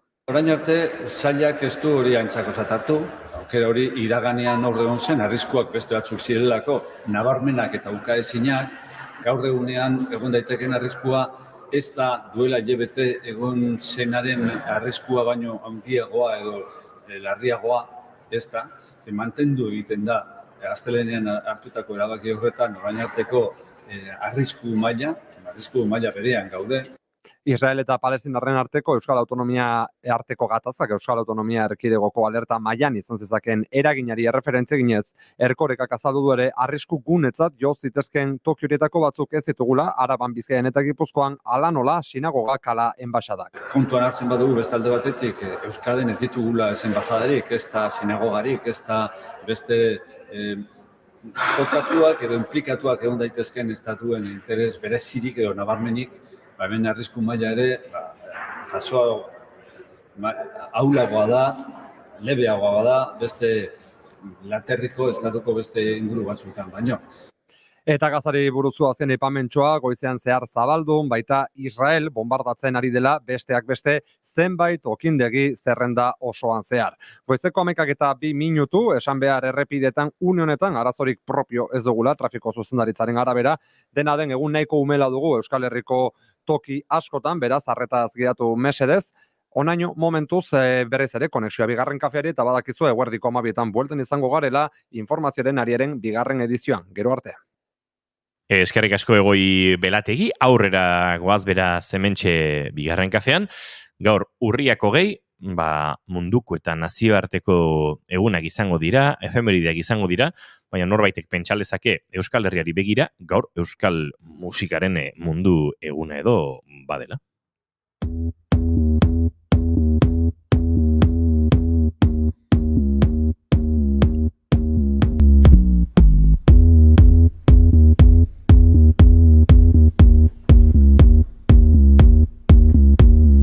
Yo que sé apreciar el valor de la vida, que no te ahogue pero que sea entretenida, que el mar se compadezca cuando vas a la deriva, que algo te suelte el pelo si te sientes atrevida, si te sientes atrevida, si tú te sientes atrevida. Izarok botadu gaur bere bigarren singela, badakigu Zetakek ere aurrerapen kantua egin duela, aipatu dizugu atzoa Kaleiak ere atera zuela, oraindik esan ezinen singelare lehen entzun dugu, gaur eta laizer entzungo dugu, dendenak entzuteko denbora ez dakit izango dugun, Saharari kantari proiektuaren baitan, Itziar Ituño, Olat Salvador eta Idoia Asurmendi, Idoiaren artekoa, Nerea Gorritik Faruele proiektuare atera du, edo aurrerapen kanturi ere ezagutzera eman digu, ez dakit baten bat azten ari nahi zen, Sarazo Zaiak diskoak kaleratu du gaur ere, beraz, Hace una. Yo puedo activar mi cuerpo de goma, todo lo que me envías te va devuelto, toma. Puedo activar mi cuerpo de fantasma, atraviesa y se va, me atraviesa y se va. Eta uste dut orokorran egin daitekela beste hausnarketa bat, eta da Euskal musikagintzaren zati handi bat elektronikaruntz oso dezidituta dagoela. Izaroren bi singelak entzun da, Izaroren diskoa kolore hauetan kokatuko genuke, gero bestelakoak ere egongo dira kasota aldatuko da, baina bai Isa eta besteak kantuan eta baita entzuten ari garen honetan, kanpamento base honetan, elektronikak, perkusio sintetikoak eta pisu asko daukate, baina hori ere gertatzen da noski Zetaken, akaso Zetak izan zen Euskal Herrian apostori sendoen egin zuena azken urte hauetan behintzat, Akaleiak ere badauka, puntu elektroniko hori, bai, badago, oraindik ere badu, horre arpegiadoreak eta pixka 80ko hamarkadako koloriek ere agertzen zaizkio, eta ez dakit hori behintzat antzeman dezakegu.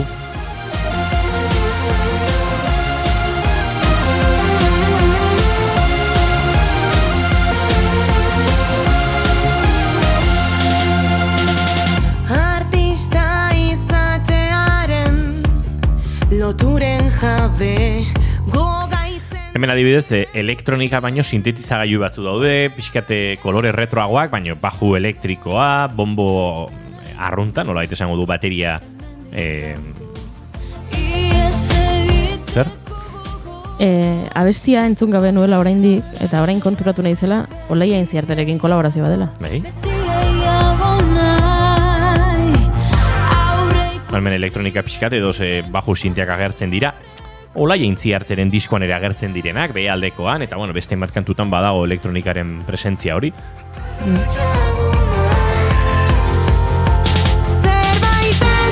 Bai, pixkat, ez da trapero edo hip-hoperoak diren redoble horiek, eta...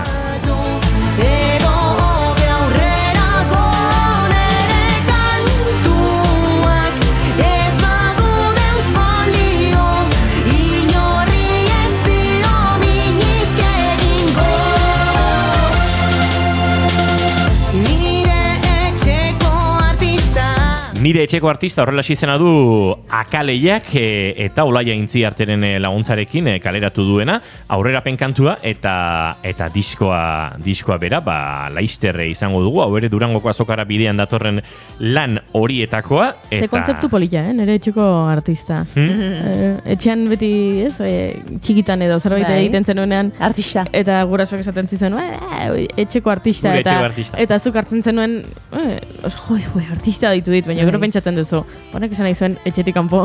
Ez du dela arrakastik egiko, hau bakarri... Etxeko kontua da, Hau gurasoi entzat bakarri dela. Baina gaitzer di, nire etxean etziaten kantatzen usten, ze esaten zuten gaizkia beste nuela. Benetan? Eta gauzat esango dizuet, nire etxeko talentu musikal eta lirikoak flipatzekoak dira. Osea, wow. Nola, demontre egin... Denak direlako musikariak? Nire etxean ez dago musikaririk. Kontrakoa. Bueno, osaba bat daukat, amaren aizparen anaia, Palentzian bizi dena, ura bai, musikari, gitarrista eta abeslari eta ibilitakoa. Baina, bueno, ez da, nolait, odoleko esateko, alegia nire izabarekin ezkondu zen, eta nik Ordunez, ez da zure amaren aizparen anaia. Bai, senarra, nik ere gauza bera mitxo dut esan elbono dugu, aizparen senarra, baina bestela etxean hola ez da, eta ura urrun bizti da, hori garekin harreman hori ez dut izan musikalki, beino bitan ikusi dut musika egiten. Nire etxean esaten zidaten, gaizkia beste nula, eta inigo iso euria egingo dula. Flipatzeko da, ez da nire etxean zera gaizkia besten duten denek, Bai, beraz, etxeko artista... Haien inbidia zen orduan. Ez zinon hartu. Beni, ez da git, Andrea Botxelien nintzen, baina... Baina, bueno, uste dut agerikoa dela, nire etxeko guztia, baina desente hobeto eta moldatzen nintzala eta moldatzen nizela. Baina, bai, ez ziaten usten.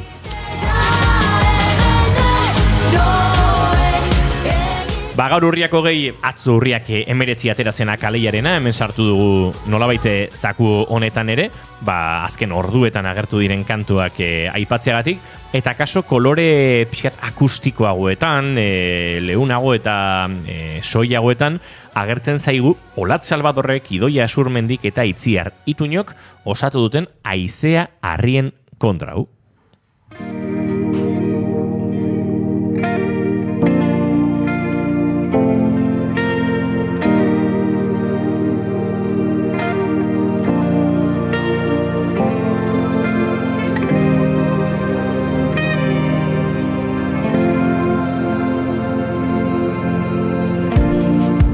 Ez dut inoiz lorerik, jamaina osabaian lurra, izan dut batzut. Olat Salvador, Idoia Asurmendi eta Itziar Ituño. Hori bai, esan dezakegu, kantuaren faktoria Donostiarraren giroan dagoela. Olat Salvadorren giroan dagoela. Batez ere, Ander Zulaika izan delako baterian, Jagoba Salvador bajuan, Matxin Saldiaz gitarran, olatzen bandak, olatzen taldeak ondu duelako kantua. Uste dut Iker Laurobaren laguntzarekin ekoitzu dutela, edo bere estudioan grabatu dutela. Lorratzak horren malgu, arearen dantzakide gaiztoi. Hemen Itziar Ituñoren ahotsa.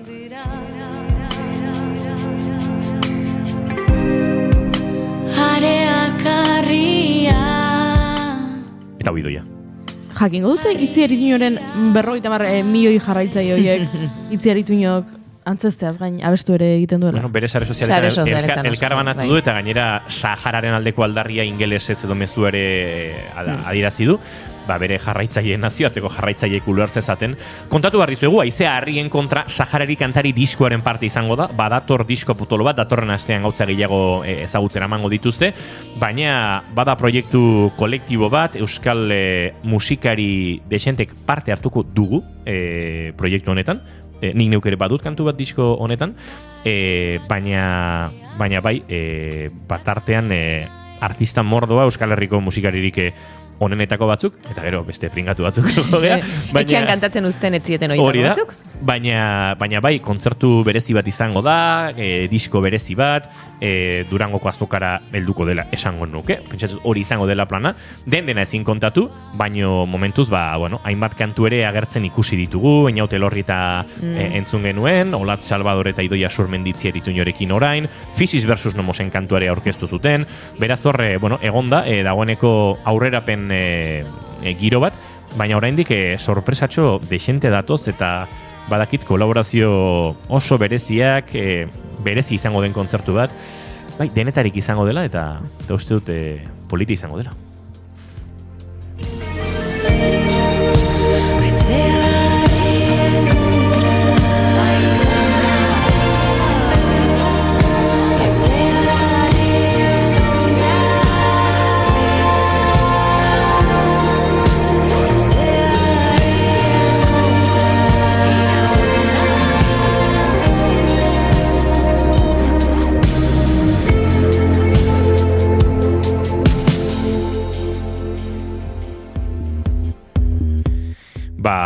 Ari gara entzun eta tira, hoien artean entzun beharrako bestea, Zetaken, Zu. Zu.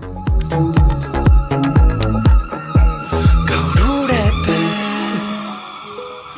jarri dut berriro astrazarrean, itzali du sakana gau erdiko ekaitzak, ta orain ez da. Esan da bezala, Sahareri kantari buruz gehiago ezagutzen joango gara, Izar polisariar bat entzun genuen, badakigu Izar hori tartean dela, Anari, Aziz Abrahim, beste batzuk ere iristen joango dira. Akaso tartean entzuten ari garen, hau ez? Hau ere bada, euskal musikako izen potolo horietakoa, eta agien leku izango du diskortan, ez dakit?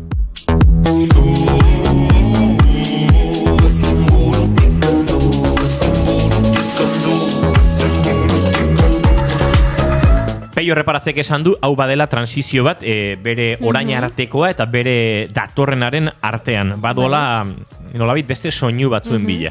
Eta badator, album berria, Ahaztilen, abenduaren 6an, Durangoko azokan beraz, erosteko moduan izango dugu, eta esan du ez, 4 urteko ziklo bat itxi nahi duela, azken 4 urtetako zikloari amaiera eman, eta honek egingo duela bidea, 4 urte horien, eta Ahaztilen diskoaren artean. Idatzi zenuen iskin baten, eta orain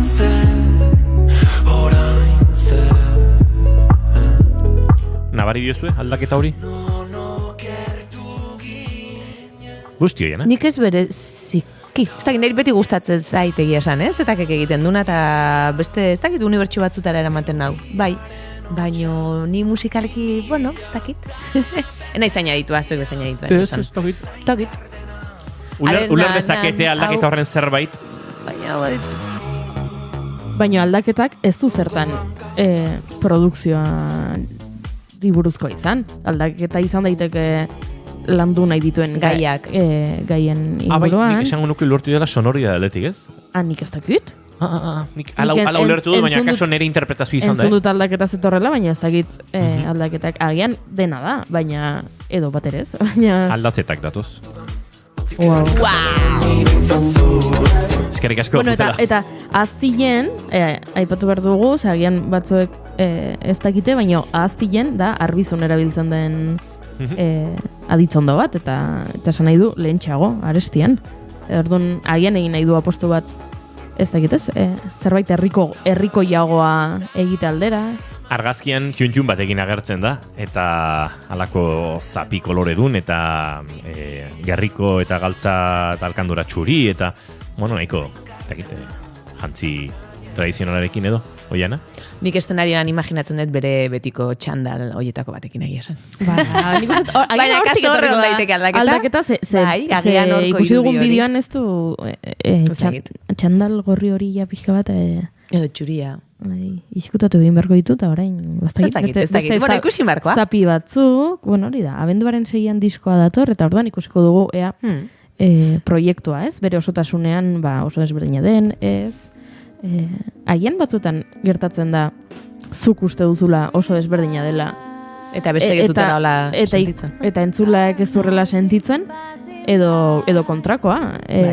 Oso antzekoa dela, eta zuri iruditzen zaizu, berriz abesti hau aurrekoa aurrekoaren oso antzekoa da, beti abesti berdinak egiten ditut, eta entzularentzat badago hor detaileren bat, bueltaren bat, ahotsaren edo letren bat esaten duna, hau beste gauza berri bada.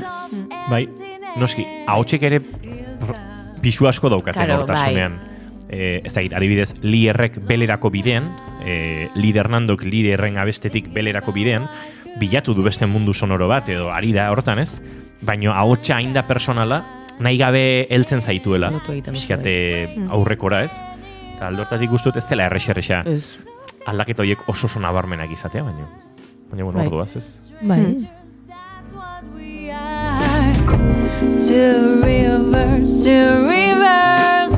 Tira, eta euskal musika produkzioa giro denetan dago, eta atzo bertan estrenatu zuen Nerea Gorritik Farewell single hau, datorren lanaren aurrerapen kantua. Eramen beste kolore batzuetara, askoz soul, jazz, giroetara. Hau ere Iker Laurobak ekoitzi du.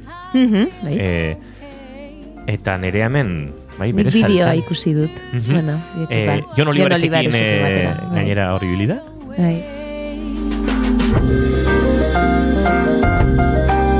Sunday Morning aurkeztu zigun Nereak, Paradise ere entzuteko aukera izan genuen, eta Farewell ere hementxe.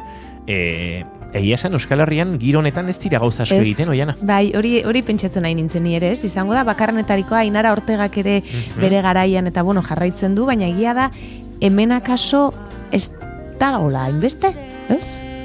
Ez dakit zergatik den publikoa badago? Ez esango zenukezuk? Ez dakit, egia da ingelesez kantatzeko autuarekin, hemen ari gara euskal ekoizpenez, beste eztabaida litzateke, euskal musikaz ari garen edo ez. Izaroren singela gaztelera zentzun dugu, Farewell ingelesez zentzuten ari gara, bueno, horre eztabaida bat badago, bakoitzak bere iritzia eduki dezake, euskal ekoizpenak behintzat badira, euskal artistak badira, eta horri helduko diogu. Noski, hizkuntzak ere sortzen du mundu ikuskera bat, eta espazio bat, ez? Eta Farewell honen giroan, noski, lehian nora jon segon daiteke, ez? Bai. Horren, elekua dago, nik uste dut egon badagoela, baina, askotan euskeraz abesten dugu jendeari askotan esan digute. Zergatik euskeraz, ateak izten dituzu. Bai, hori askotan entzuten da. Edo espainolez gehiagora iritsiko zinateke, edo ingelesez. Bai, hori autu bada, eta... Bai, baina, bueno, nik ala sortu nahi dut, eta nire mundutxoa hemen dago, hau da, ez? Eta horrek dauzka bere abanteiak eta desabanteiak, noski, erderaz abesteak edo ingelesez abesteak iriki zaitzake beste merkatu batutara zalantzarik gabe, hori horrela da. Baina, ez dakit, badago merkatua, nik uste badagoela espazio bat. Kontua da, zenbateraino mainstreametik ari garen gauzak pentsatzen, ez? Eta helburua zein den, kursal betetzea, edo Arriaga betetzea, edo altxerri goxo bat betetzea. Edo altxerri goxo baten aritzea. Nik imagina dezaket Nerea Gorriti altxerrin. Hori eta oso goxo. Bai, eta oso eder. Beraz, uste dut badagoela toki bat. Baina ingelesez olako giro soleroan, egongo dira orain txezkit etortzen Euskal Herrian hau egin dutenak. Jaserako keinuak, soulerako keinuak, souleruntz nilek ediz hainbat gauza egiten ditu. Sorkunek bere garaian ere batzituen ez, hor jase keinu batzuk. Ez dakit, baina... Bai, ondo osnartuz gero bururatuko litzezkiguke, baina orentxe hola bururan egeri ez datuzkite gehiegi, eta bueno, Nerea Gorritik hartu du espaziotxo hori. Bai. Eta espaziotxo polita da, eta edarra da, eta egia esan oso sinesgarri sonatzen dio. Ingelesak, estiloak, eta hori ez da erresa ez, esango nuke, beraz. Bueno, gaur baten bat azten hariko gara. Entzun ditugu, bai Izaro, bai Esan Ezin, bai Akaleia, entzun dugu Saharari kantarirako Lat Salvador Idoiak eta Itzier Ituñok egindakoa, entzun dugu hori Akaleiaren Nire etxeko artista, zetaken zu, bueno, baten bat ahazten ariko gara. Besteren artean, Ze gauz asko gertatzen ari dira azken ordu hauetan, baina, tira, jarraituko dugu pendiente, ze Durangoko azokaren hurbiltasun honek, horre seguru sortzen digu, bai, eta gero, bai. badago beste gauza bat, hau ere eztabaidatu izan dut azken egunetan, eztabaidatu edo komentatu, ez? Zergatik beti ostiraletan, ez? Badiru singelak ostiralen atera bar duela. Ja, badago pixkate... Agian, giroa ja aizialdi hori gehiago gozatzen degulako edo ez dakit, edo arreta gehiago jartzen diogu horri. Pelikulak ere kartelenan ostiraletan aldatzen dira. Bueno, gaur estrenatzen da Bidasoa, Fermin Muguruzaren lana, hainbat zinemetan ikusteko aukera izango duzue, baina bai, ostirala, eta gero, badago ja nahiko sortua, nolabait esateko, formato, ez? Bideoklipa ostegun arratsaldean, ostegunetik iganderako gaueko 12etan egon behar du singelak plataforma digitaletan, bai, hori pixate horrela egiten da, eta harritzen hau, alako koinzidentzia festa gaur bertan, egon izana, gaur bai, ze ostirala asko badaude, eta seguru baten batean ez dala ezer egongo, ez? Bai, pixkat, euskal mainstreama osatzen duten, Izaro, Zetak, akaso kantuaren filosofiagatik eta beste giro batetik, baina Olatz Salvador, Idoia Surmendi ere, itziaritu inorekin, nahiko mainstreamean, nahiko oso ezagun diren artistetan, denak batera. Bai, bitxia, Bai. Bueno, bazte burun hortxe, haituko gara entzun, edo bez? Bai, guk gaur dena entzun du. Bai.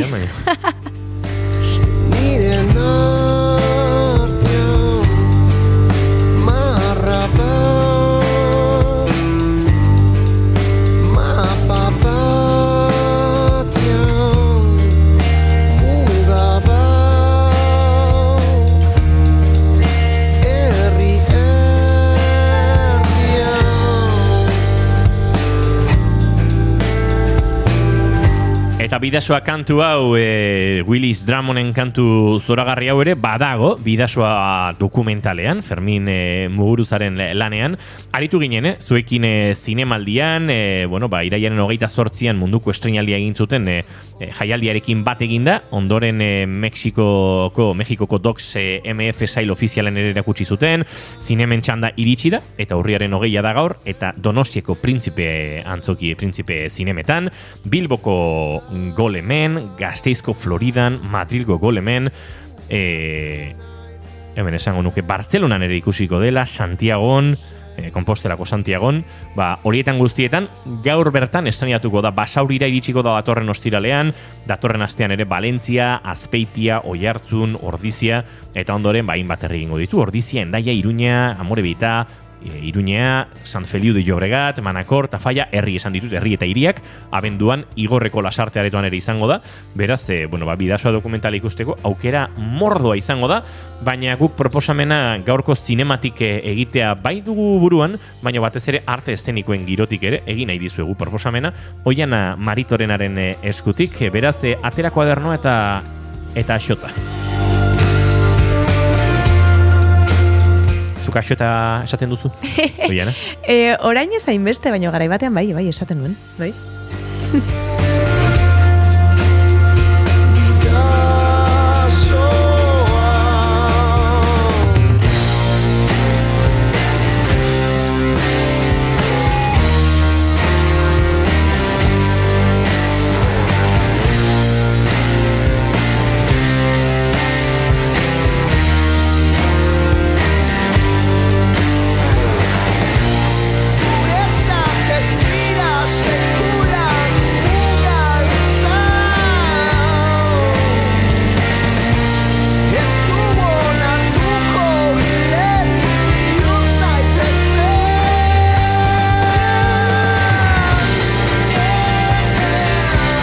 Eta asteburuko agendaren bila joan aurretik, hemen daukagu txata, nintzen konturatzen ari, Oiana txata zutan genuela, Elordiri agurtu dio Rekizabek, Spidermandek esan dut temazo, Spidermanderrek, temazo zein Spidermander. Karo, hainbeste entzun ditugu, ez dakigula zein dan. Ala, ze ona, zein da galdetzen du Gorkak. Bai, momentu baten esan ingo zenun. Bai, Spiderman derrek dio, eski kristona da, 11:07 izan da barka iguzu, Ezkenien, hainbeste gauza egin barritugu batera, batzutan txata deskuidatzen zaigula. Reki Sabek esan du, streamingan ere ala gertatzen da, askok erderaz egiteko esaten dit. Bai, ezkara hainbeste, streamingez euskeraz aritzen garenak, 3000 tweets egitasmo ura ere martxan jarri genuen, tartean bigarren kafeare baginean noski, eta Twitchen euskeraz aritzen garenak, baina uste dut horri heldu egin bartzaiola. Batzutan ere militantzia bada erresistentzia jakina modu bat. Bagoaz aurrera, goizeko 11:26 minutu, eta esan da bezala, Oiana Maritorena genberen eskutik, ezagutuko dugu asteburuko arte eszenikoen agenda.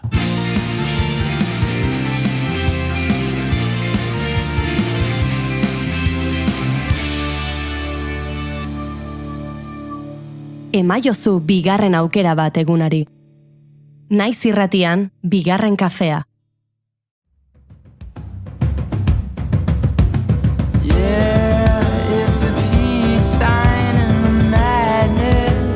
Shining on everything gray, and it's lightning to the wind. Spark it up, blow it away.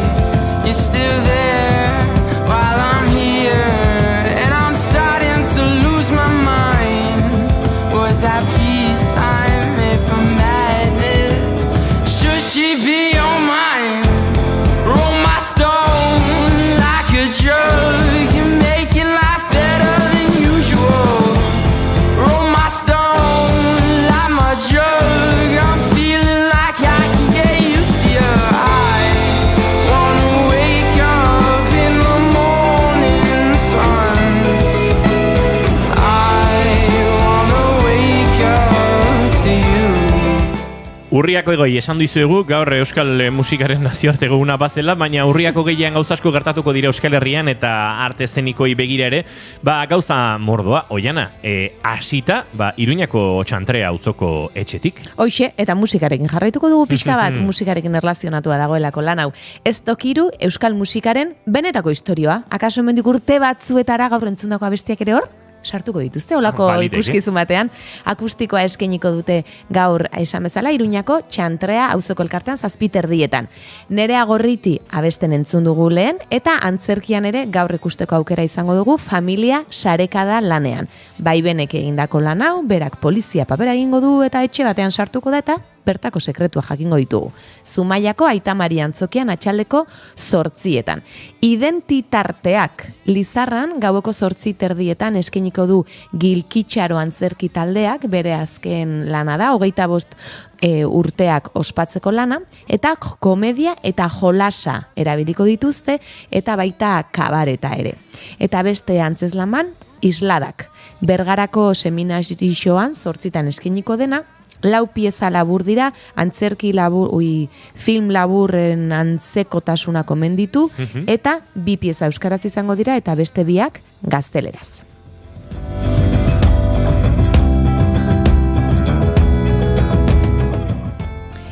Eta dantza pixka bat, edo desente, Zarra, Getxoko musike barrin eskainiko da arratsaleko 8:00, Adriana Bilbaoren obra hau berationa futbolariari bagindako menaldi modukoa, Zarra deitzen ziotena, eta hortxe flamenko puntua eukiko duena.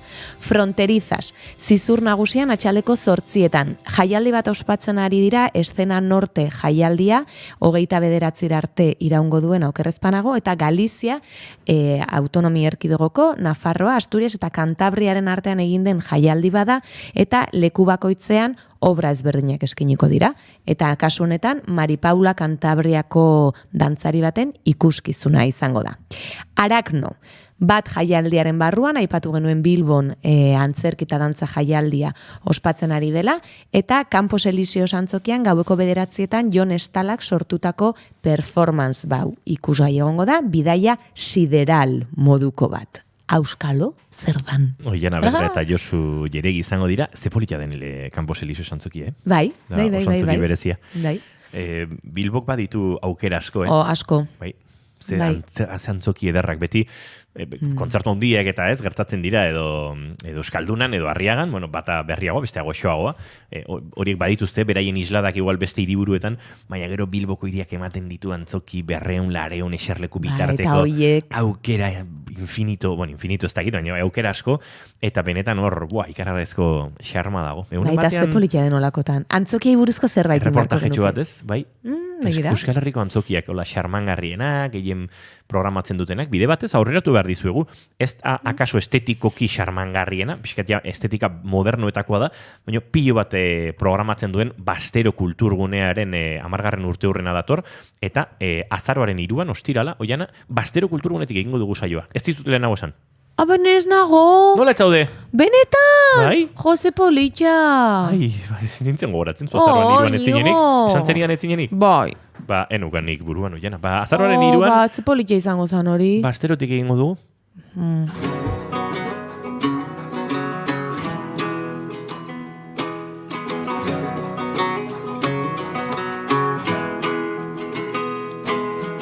Young mind mistaken, comparing how he's shaping from his past. It's gone so fast. Eta postari etorri zaigu, bigarren kafearen laborategira, eta horrek ere ematen digu xarma, mentxe, ez dakit zer den, Goiurirentzako zerbait iritsi da, eta... Goiuri gazotzea ditu olako gauza berexiak, Gero galetuko diogu, sekretupean. Just wanna keep you in this fight.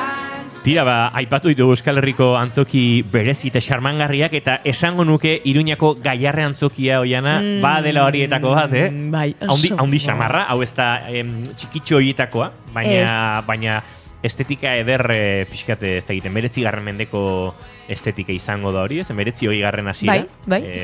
Gaiarre antzokia noizkoa den, oraintxe begiratuko dut, baina... Eta beste zerbait politia izango litzateke ez, jende askok normalean antzokiak ikusten ditu eserlekuetatik, baino egin barko lukete ate ireki bat oholtzatik ere ikus dezan jendeak zer Eta bambalinak, eta hori guztia. eta... Mira, badago ikuskizun bat gaur, loop izenekoa, uste dut larun bat,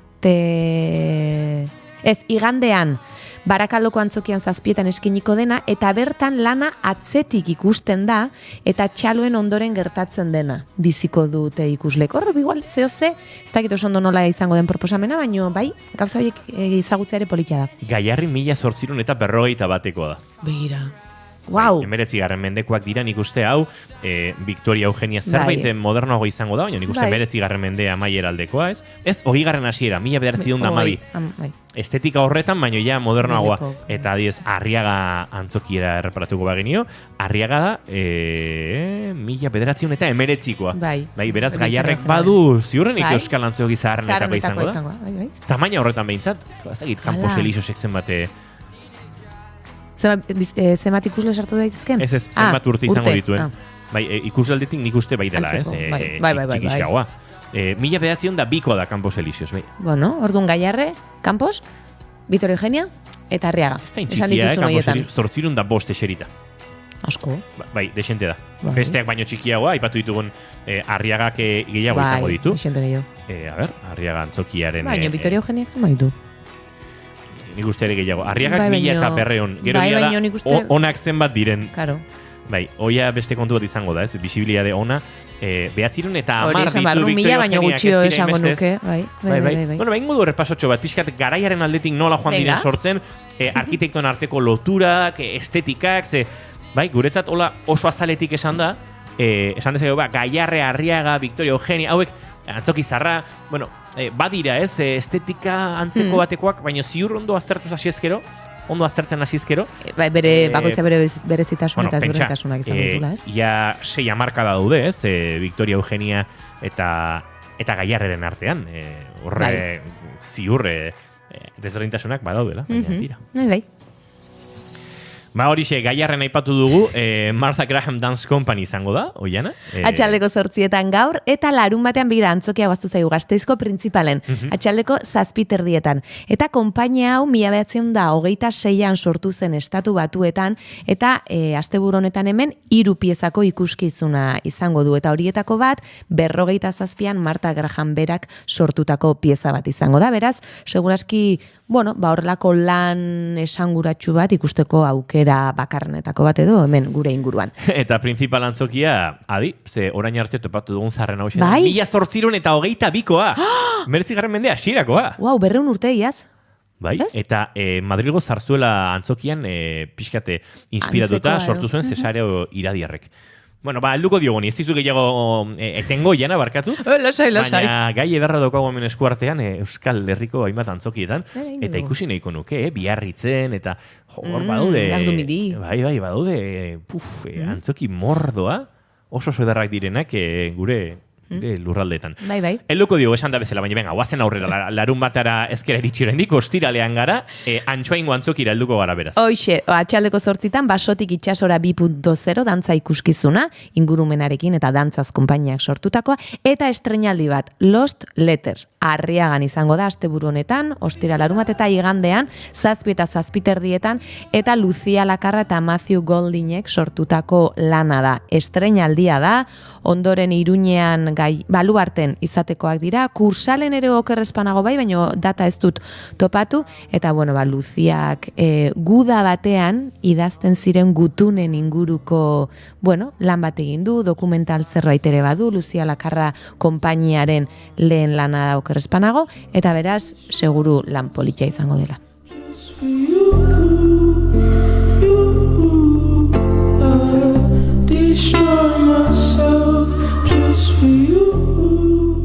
Eta larun batera, Legea gu gara ikuskizuna Pasaiako Biteri plazan 7etan, 2 polizia istiluen kontrako brigadako kideak eta Pasaiako umorezko antzerki jardunaldien barnean, 20tik 29 ospatuko diren jardunaldi hauek. Dantza pixka bat larun baterako Doppel, Loke konpainiarena, Txillidalekun atxaldeko 6etan eskainiko dena, Aberno, Nafarroako museoan 7:30, Danteren infernua abiapuntu duen dantza ikuskizun hau, Amaika, Galdakaoko Torrezabal kulturetxean larumatean 8etan eta igandean Errendenin izango dira, eta Camino Esten alena aipatutako jaialdi honen barnean La Bestia Negra, Eibarko Koliseo antzokian 7 larun batean, eta Cosa Intervenir un Cuerpo, Gernika Lumon, ilusionismoaren inguruko trilogia itxiko du bere autoreak, Macarena Recuerda Xeparrek, 7etan, eta azkena, eta okerrespanago, beraien azken emanaldia, Gazte, Ika Teatroaren lanau, Markina Xemeinen, atxaldeko 7.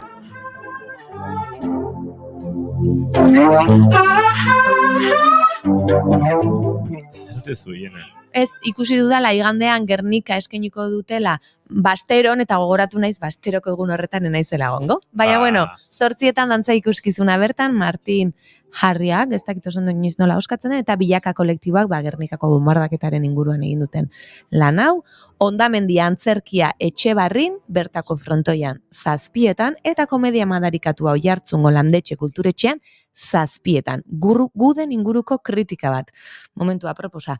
Eta horrez gain, beste hainbat jaialdi, aipatu dugu bat jaialdia Bilbon ospatzen ari dela, Txantzan Fest jaialdiaren barruan Gasteiz eta Barrundian 29 arte dantza garaikide inguruko ikuskizunak, eta Iturritik jaialdira Donostian, atzo hasi eta igandera arte egongo dena, eta bertan Kukaien lana, azken lana estreinaldia larumaten izango dute, Kresalaren lanak, Antonio Ruiz, eta tradizioa oinarri hartzen duen dantza jaialdia.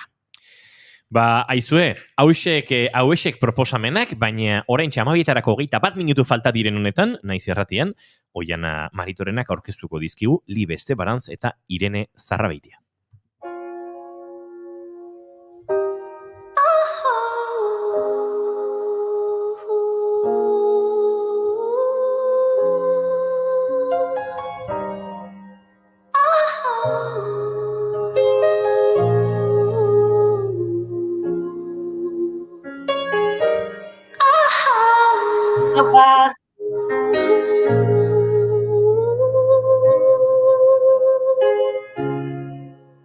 Great God, you can go. I stand outside. Li Beste Barantz eta Irene Zarrabeitia, Laigera antzerkitaldea, dramaturgo, aktore eta sortzaileak. Libek txikitatik izan du bokazio artistikoa, eta horrela musika, dantza eta antzerkiaren munduan murgildu zen. Ikasketak honen inguruan burutu zituen, lehenik batxilergoan eta ondoren 2018an dantzertin, antzerki ikasketak eta idatzizko trebetasunak landuz. Bere formakuntzarekin ere jarraitzen du, kamara aurreko interpretazio edota zuzendaritza eszenikoa ikasten ari baita. Aktore lanetan, antzerkian aritu da batez ere, eta teatroarekin eszenografia, zuzendaritza eta ekoizpena ezagutzen ere hasi zen 2020 urtean, eta urteak daramatza, dantza eta antzerki eskolak ematen. All the things we should have done that we never did. All the things I should have given that I didn't. Irenek musika eta dantza txikitatek egin ditu, eta nerabezaroan musika alde batera utzi eta antzerkiaren munduan murgildu zen. Bere antzerki ikasketak egitera Parisera joan zen, eta bertan Sorbonako Unibertsitatean aritu zen. Horrez gain, 2021an École Internationale de Théâtre Jacques Lecollekin ikasi zuen. 21 eta 22 urteetan Bartzelonan kultura gestioko masterra burutu zuen, eta 2021 urtetik Marie de Jon konpainian lanean dabil, komunikazio eta nazioarteko erlazioetaz arduratuz.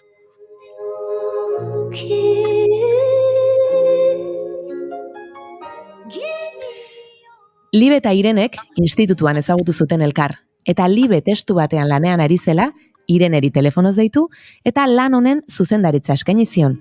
Dramaturgia eta lengoaia eszeniko berrietan duten interesak eraman ditu, Laigera antzerki taldea sortzera, eta garrantzi handia ematen diote mundu horizontalean lan egitearei, lankide eta ekipo artistikoarekin elkarlanean lan egiteari. Istorio bat sortu dute, nire usaina galdu nuen eguna, eta bertan urriaren 14an izan zuten emanaldia bat jaialdian. 2 maitale ikusiko ditugu lan honetan oholtzan. Belaunaldien arteko maitasunaren ideiaren paralelismoa ikertuko dute. Hausturek sor ditzaketen hainbat emozio erakutsiko dizkigute, baina beraiek hau guztia askoz ere hobeto azalduko dute eta hementxe ditugu. Ongi etorri bigarren kafeko kafeutxera, Libe Estebaranz eta Irene Zarrabeitia. Aupa! Zela! Egunon bikote. Egunon bikote. Bueno, Irene, Libe, lehenengo galderanik egingo dizuet, gero gehientsuenako janak egingo ditu, baina kafe hutsa izena duen tarte honetan, eta bigarren kafea izena duen saio honetan, arte eszenikoen protagonista zareten, galdetzen dizuegu kafezaleak zareten, bai, ala ez? Ba, nik bai. Hasi nintzen uda honetan, sobre todo, bai, nibe bai dekoten. Biak kafea daukezu. Badugu prest. Ba, galdera erantzun da geratu da bien. Estadistikan gehiago gara. Bai, gehiago zare. Mainstreama da, kafea mainstreama da hori onartu beharra dago, Bai, onartzen hasia gara dago. Alternatiboak ertzetatik ari zaretenak besteak zareten. Zaleak, ez? Hori da, bai, egia esan bai. Bueno, aipatu dut, biek izan duzue antzerkiarekin, musikarekin, dantzarekin harremana txikitatik. Eta biek hartu zenuten ez, bakoitza bere bidea, dantzertirekin Libek, Irene zu Parisen izan zara antzerkia ikasten. Argi ikusi zenuten beraz, hori zela ikasi nahi zenutena. Horretara dedikatu nahi zenutela. Bai. Hori izan zen, bai, ni adibidez hasi nintzen oso txikitatik egiten antzerkia, baina gero ja hori 17 urtekaz, batu nintzen nire lenguzinagaz berak ere bai ikasi zuela Resaden, eta esan zidan, animatu ikasi behar dozu ikasketa unibertsitarioak, bai ala bai, eta horri esker, bai, pizinara bota nintzen, eta hasi nintzen hori ikasten dantzertin. Azkenean, institutuan edo zaila da irakasleak hori bultzatzea. Nik Ibarrekon suertea eukin nuen, ze han eszenikoa ikasi nuen, eta orduan bai bultzaten zutela, baina beste institutuan adibidez ez zan oso ohikoa hori bultzaratzea, orduen bai. Zure kasuan, Irene? Bai, nire kasuan, egizeranik Ibarreko landako bigarren urtie inebala, eszeniko disiplina, eta krestuan laguntza izan zen, nire ingurunea ez da oso arte sali izan. Nire txien oso zientifiko edie. Eta orduen, familian apur bat arraro, zapatien, hildo horretatik urtetan zan pertsona bat, baina, krestuan laguntza jaso dut familian partez, eta eta hori, bai, nik badekot zen hori, ez? Barrotik urteten jatena, eta hori segigun eban. Parisen aritu zara zu, Irene, zer dizu bertako eskolak? Eta lekokek. Segundutxo bat, listo, Irene. Ai, barkatu ebei da. Bai, ez, aipatzen ari nintzen Parisen ikasi duzulazuk, Jacques Lecoquen eskolan ere aritu zara, zer eman dizu bertan ikasitakoak, zure formakuntza horrek? Bueno, oinarrizko formakuntza, dano moduen, osea, eskola dizen zan, 3 urteko formakuntza, gero Jacques Lecoq laboratorio, osea, hori eskola batean eban, zen, eta gero Jacques Lecoquen urte bete egin eban, paraleloki. Bueno, formakuntza, erosin eskola moduen, baina gero bai, beste lurraldetan bez erreitzen zan ikusteko aukera, eta errebente atzerritarra izetie, ez? Eta horrek emoten dutzen bai, perspektiba da bizitzakiko eta arteakiko bai, ez? Osea, ni ez naz hau, baina zerreitzen dan ikusten dut. Eta murgiltzeko aukera hori. Eta, bueno, Paris oso hiri handixe da, eta ikoizpen pilo bat eitzen die, baina kanpoko gauza asko etortzen die, bai, orduan, bueno, badeki esolan gaztientzako politika oso eskuzabalak eta tiketak oso merkie die gaztientzako. Aukera asko da, orduan antzerkira jusinke 5 eurotatik 20 eurotara, oso merkie da. Orduan azte bururo, hori, zer diferente ikusten joen, eta horrek elikatu nien bat ezen. Libe, okerrezpanago zu testua idazten hasi zinen, nire usaina galtzen dudan eguna horren inguruko zerbait idazten hasi zinen, eta orduan komentatu omentzen nion Ireneri, konta iguzu pixkat nola hasi zen hau guztia? Hasi zen nahi gabe, bai, nik klasean neoen, 4. mailan eta montajeko asignatura horretan ari ginen, eta dramaturgiazko arlo batean sartuta geunden. Eta testu bat sortu behar genuen momentuan, eta ordu bat eman ziguten, eta nik sortu nuen testu bat deitzen zela El día que dejé de oler a mí. Eta orduan, hori, batean niretzat unibertso bat ireki izan. Testu hori irakurri eta izan zen emozio oso handi bet, eta horren hildotik egunero hasi nintzen ikertzen, idazten, izan zen como errebelazio pertsonal oso handi bat, eta bakarka hasi nintzen lan egiten, eta gero ideia oso argi neukanean, naiz eta ez oso argi auki, jarri nintzen Irenekin horre elkarrizketan eta bar, baina bai, izan zen errebelazio pertsonal bat, bizi izan nuen, como, no sé, oso esperientzia unkigarria eta benetan oso berezia izan zen momentu hori niretzat. Gai asko lantzen dituzu, ezta? Norbanakoaren usain horretatik abiatu zara, identitatea ere hor lotzen duzue, belaunaldietan dauden patroiak errepikatu egiten ote diren, ez konta iguzu pixka bat zein den hildoa, eta gero galdetuko diogu Ireneri ere nola izan den prozesu hori. Bai, hildoa hasi izan nik hori nire usain propioa galdu nuela idatzi nuen. Eta horrekin esan nahi nuena zen, nik maitasunagatik nire identitatea eman niola beste pertsonari. Eta orduan, pertsona hori joatean, ni ez nintzela ni. Ez? Orduan, emakume gazteoi maitasun romantikoak nola influitzen gaituen, hasi nintzen ikertzen. Ni oso pertsona feminista naz, beti egon naz asanbladetan, eta bar, baina egia da, modu pertsonalean, feminismoan igan, bai, oso zaila dela feminismo hori erlazioetan mantentzea, ez? Eta ikertzen hasi nintzen hori, zer zan, eta zergatik gertatzen zan hori. Eta gero ere bai, modu intuitibo baten ere bai, atera zen nire gurasoen banaketaren gaia. eta konturatu nintzen bebai niretzat oso gai garrantzitsua izan zela, baina ez dakit, inoiz ez dudala horren inguruan hitz egin, ez? Gertatzen da, ondo eramaten dira, eta ez da horretaz hitz egiten, ez delako pizka bat infantila delako, ez? Horren inguruan hitz egitea, nire ustez. Baina bapatean niretzat, sortu zen behar bat, eta horren inguruan hitz egin nahi duen, orduan, sortu zen nire usaina galdu nuela, beste pertsona bategatik, baina nire usaina bebai banatu zela. Nire gurasoak banatu zirenean, ni etxeetatik joaten nintzen eta nire usaina uzten nuen, baina ez neukan leku bat non beti nire usaina hor zegoen. Buah. Eta historia hori da, ez? Ke bomba. Bai.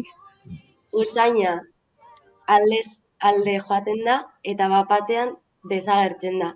Eta dana dago lotuta maitasunarekin. Hori da. Iruditzen zaite kontzeptu eta osnarketa bat hain sakona, hain pantea, bai, wow. Besterik gabe, segi ez. Hortzen denez. Bai, txunditutan egon entzuten, bai, wow, burua estanda egiten eizi zaidan. Gainera nik uste dut ez, askotan usaiekin badugula zerbait berezia, ez? Edo pertsonekin lotzen ditugu askotan usain hoiek, eta gero zuk esaten zenun hori ez, hemendik uzten dut, gero bestera noa, eta bestean ere hor geratzen da, baino non dago, baino zer naiz, eta hemen atzian asko dago. Bai, dudari gabe. Bai, eta gero usainek gure oroimena, gure haurtzaroak, gure memoria. Izugarri. Bai. Bai. Besti gabe. Bueno, eta Irene, horrekin guztiarekin edo hor sartu zinen zu. Nolakoa izan da prozesua? Ireneren mikrori zabaltzen dugu. Ixiztean. Bai, Irene, Ui, orain ez zaitu entzuten, Irene? Ui. Ez? Ez, baina libe entzuten dugu. Orain bai. Orain agian. Ez pa? Katxiz. Lasai. Berri sartu. Bai, baina ez da. Irene, entzuten gaituzu? Nik uste entzuten gaituela, baina guk bera ez. Hori da. Bai, berak baietz esaten du, eta ez dakiela, ez? Atera eta sartu gure gelara Irenea berraktibatzen zaizun, eta bitartean liberekin jarraituko dugu. Bueno, askotan hoiana hitz egin dugu, honik aipatu dizuet, izenen oso zalean izela, ez? Batzutan abesti batek, pelikula batek edo antzeslan batek, harrapan azakela soilik izenburutik hasita. Eta, egia da, izenburu hau irakurtzerakoan ere sentitu nuela, ez? Olako erakarpen indartsu bat, baina ez duen hainbeste historia imaginatzen atzean, eta are erakargarriago egiten zait. Joan den astean, baden egon ziren, baina ezin izan ginen joan. Ez da inigo. Orduan, badituzue orain beste batzuk, edo nola dago, libe, egoera? Egia esan, ez dekogu beste paradarik, ez dakit. Ez dekogu beste paradarik, agian Bilboko kafe antzokian hor da, baina saiatu behar gara beste boloak lortzen, baina oraindik ez dekogu zer gehiagorik, bai. Bueno, espero dezagun honekin ez, deia zabaltzea eta aukera ere guk izatea lan hori ikusteko. Bai, programatzailei pixkate xaxatu behar ditugu. Hori da. Eta ez dakit orain Irene sartuko dan, edo liberekin jarretuko nik. Bai, Irene entzuten zaitugun, kaixo. Bai, orain bai. Esan da. Bazelan izan zen prozesu, hori izan da galdera. Bai. Bueno, oso politxe, oso luzie, ze 2021 hasi ginen, eta gaur arte. Oso politxe izan da. Bueno, hasi ginen, libek testua baseko negatzia, baseko oinarri bat idatzia, baina, bueno, gelditzen hasi ginen, ensaiatzen hasi ginen, apur bat, bueno, gauza probatzen, eta gero testua egokitzen joan zan, gure bierrei begira. Eta, klaro, gu testuai begira, bai. Orduan, bueno, izan da fusiño oso polit bat, libek idazte, liben dramaturgia bikaina da, eta idazteko era oso polita da, eta oso realista, osea, kontatzen dauzen gauzak, benetan kontatzen dauz, eta aurrez aurre, osea, aurre egiten dut problemai, ez da, ez dakit, orbita baten gauditzen, ez? Literatura, osea, badoie sakontasun da, eta bueno, nietzat hori barriz izan, zen nire askoz be figuratibo gana zentzu erratan, ero, bueno, ez dakit, eta errepente alako dramaturgia zuber sorrotz bat eukitxe zentzu nien, eta horrei erantzun bat emotie zendikoki, ostras, oso exigentia da. Eta bueno, lehen lan bat izan da, nik kriston agota jaso dut, ekipoan partez, eta oso akompainata sentidu nazbetik. Osea, que oso polita izan da, erresidentzia asko, bueno, erresidentzia diseinatukin duguz, gara joan egon da, zurnotza aretuen, sopelanako aretuen bai, osea, que, bueno, eta orduan gure lan apartekatu bat izan dugu, gentia orduan, bueno, oso baina.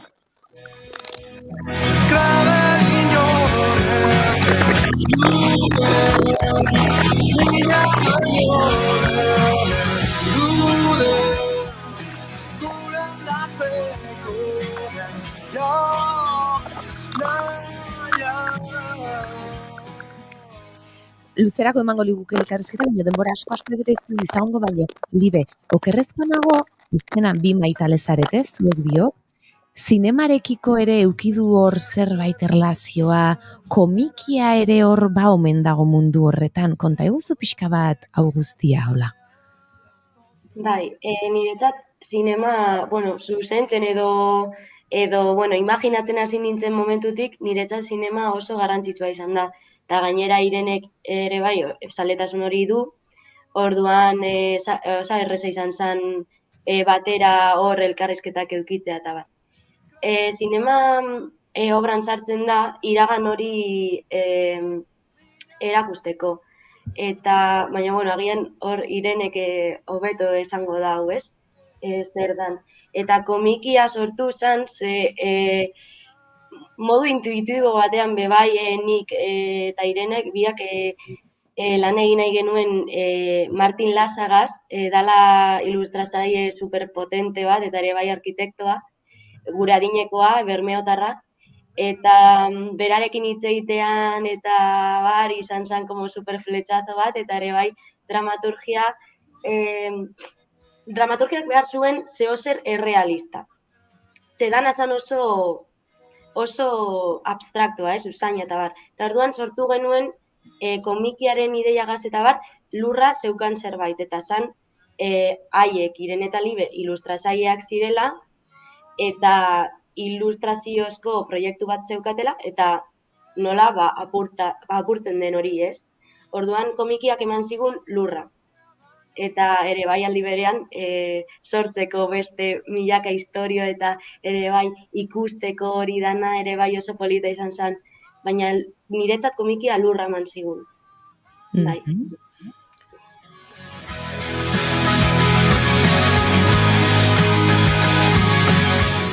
Eguerdiok amabiak bueltan ditugu, Libe Estebarantz eta Irene Zarrabitiarekin ari gara. Esan da bezala, ez dakit, galdutako usain horren arrastoaren bila joateko aukera, ea suertatzen zaigun etorkizun hurbileko honetan, ea programatzaile, zinegotzi, eta promotore, eta bestelakoek entzuten gaituzten, eta kaso emanaldi gehiagoren aitzakipean, Libe Irene gureraino aurrez aurreko kafe hartzeko bidaia egiteko aukera izaten dugun, eta hartara usaimenen eta emozioen mundu sakon honetan lasaiago eta goxoago sartzeko aukera daukagun.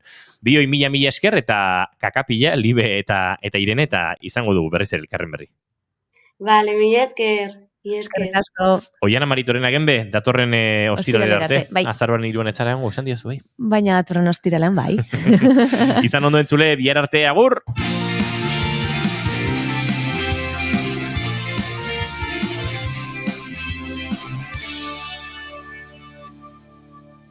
Keep calm and bigarren kafea.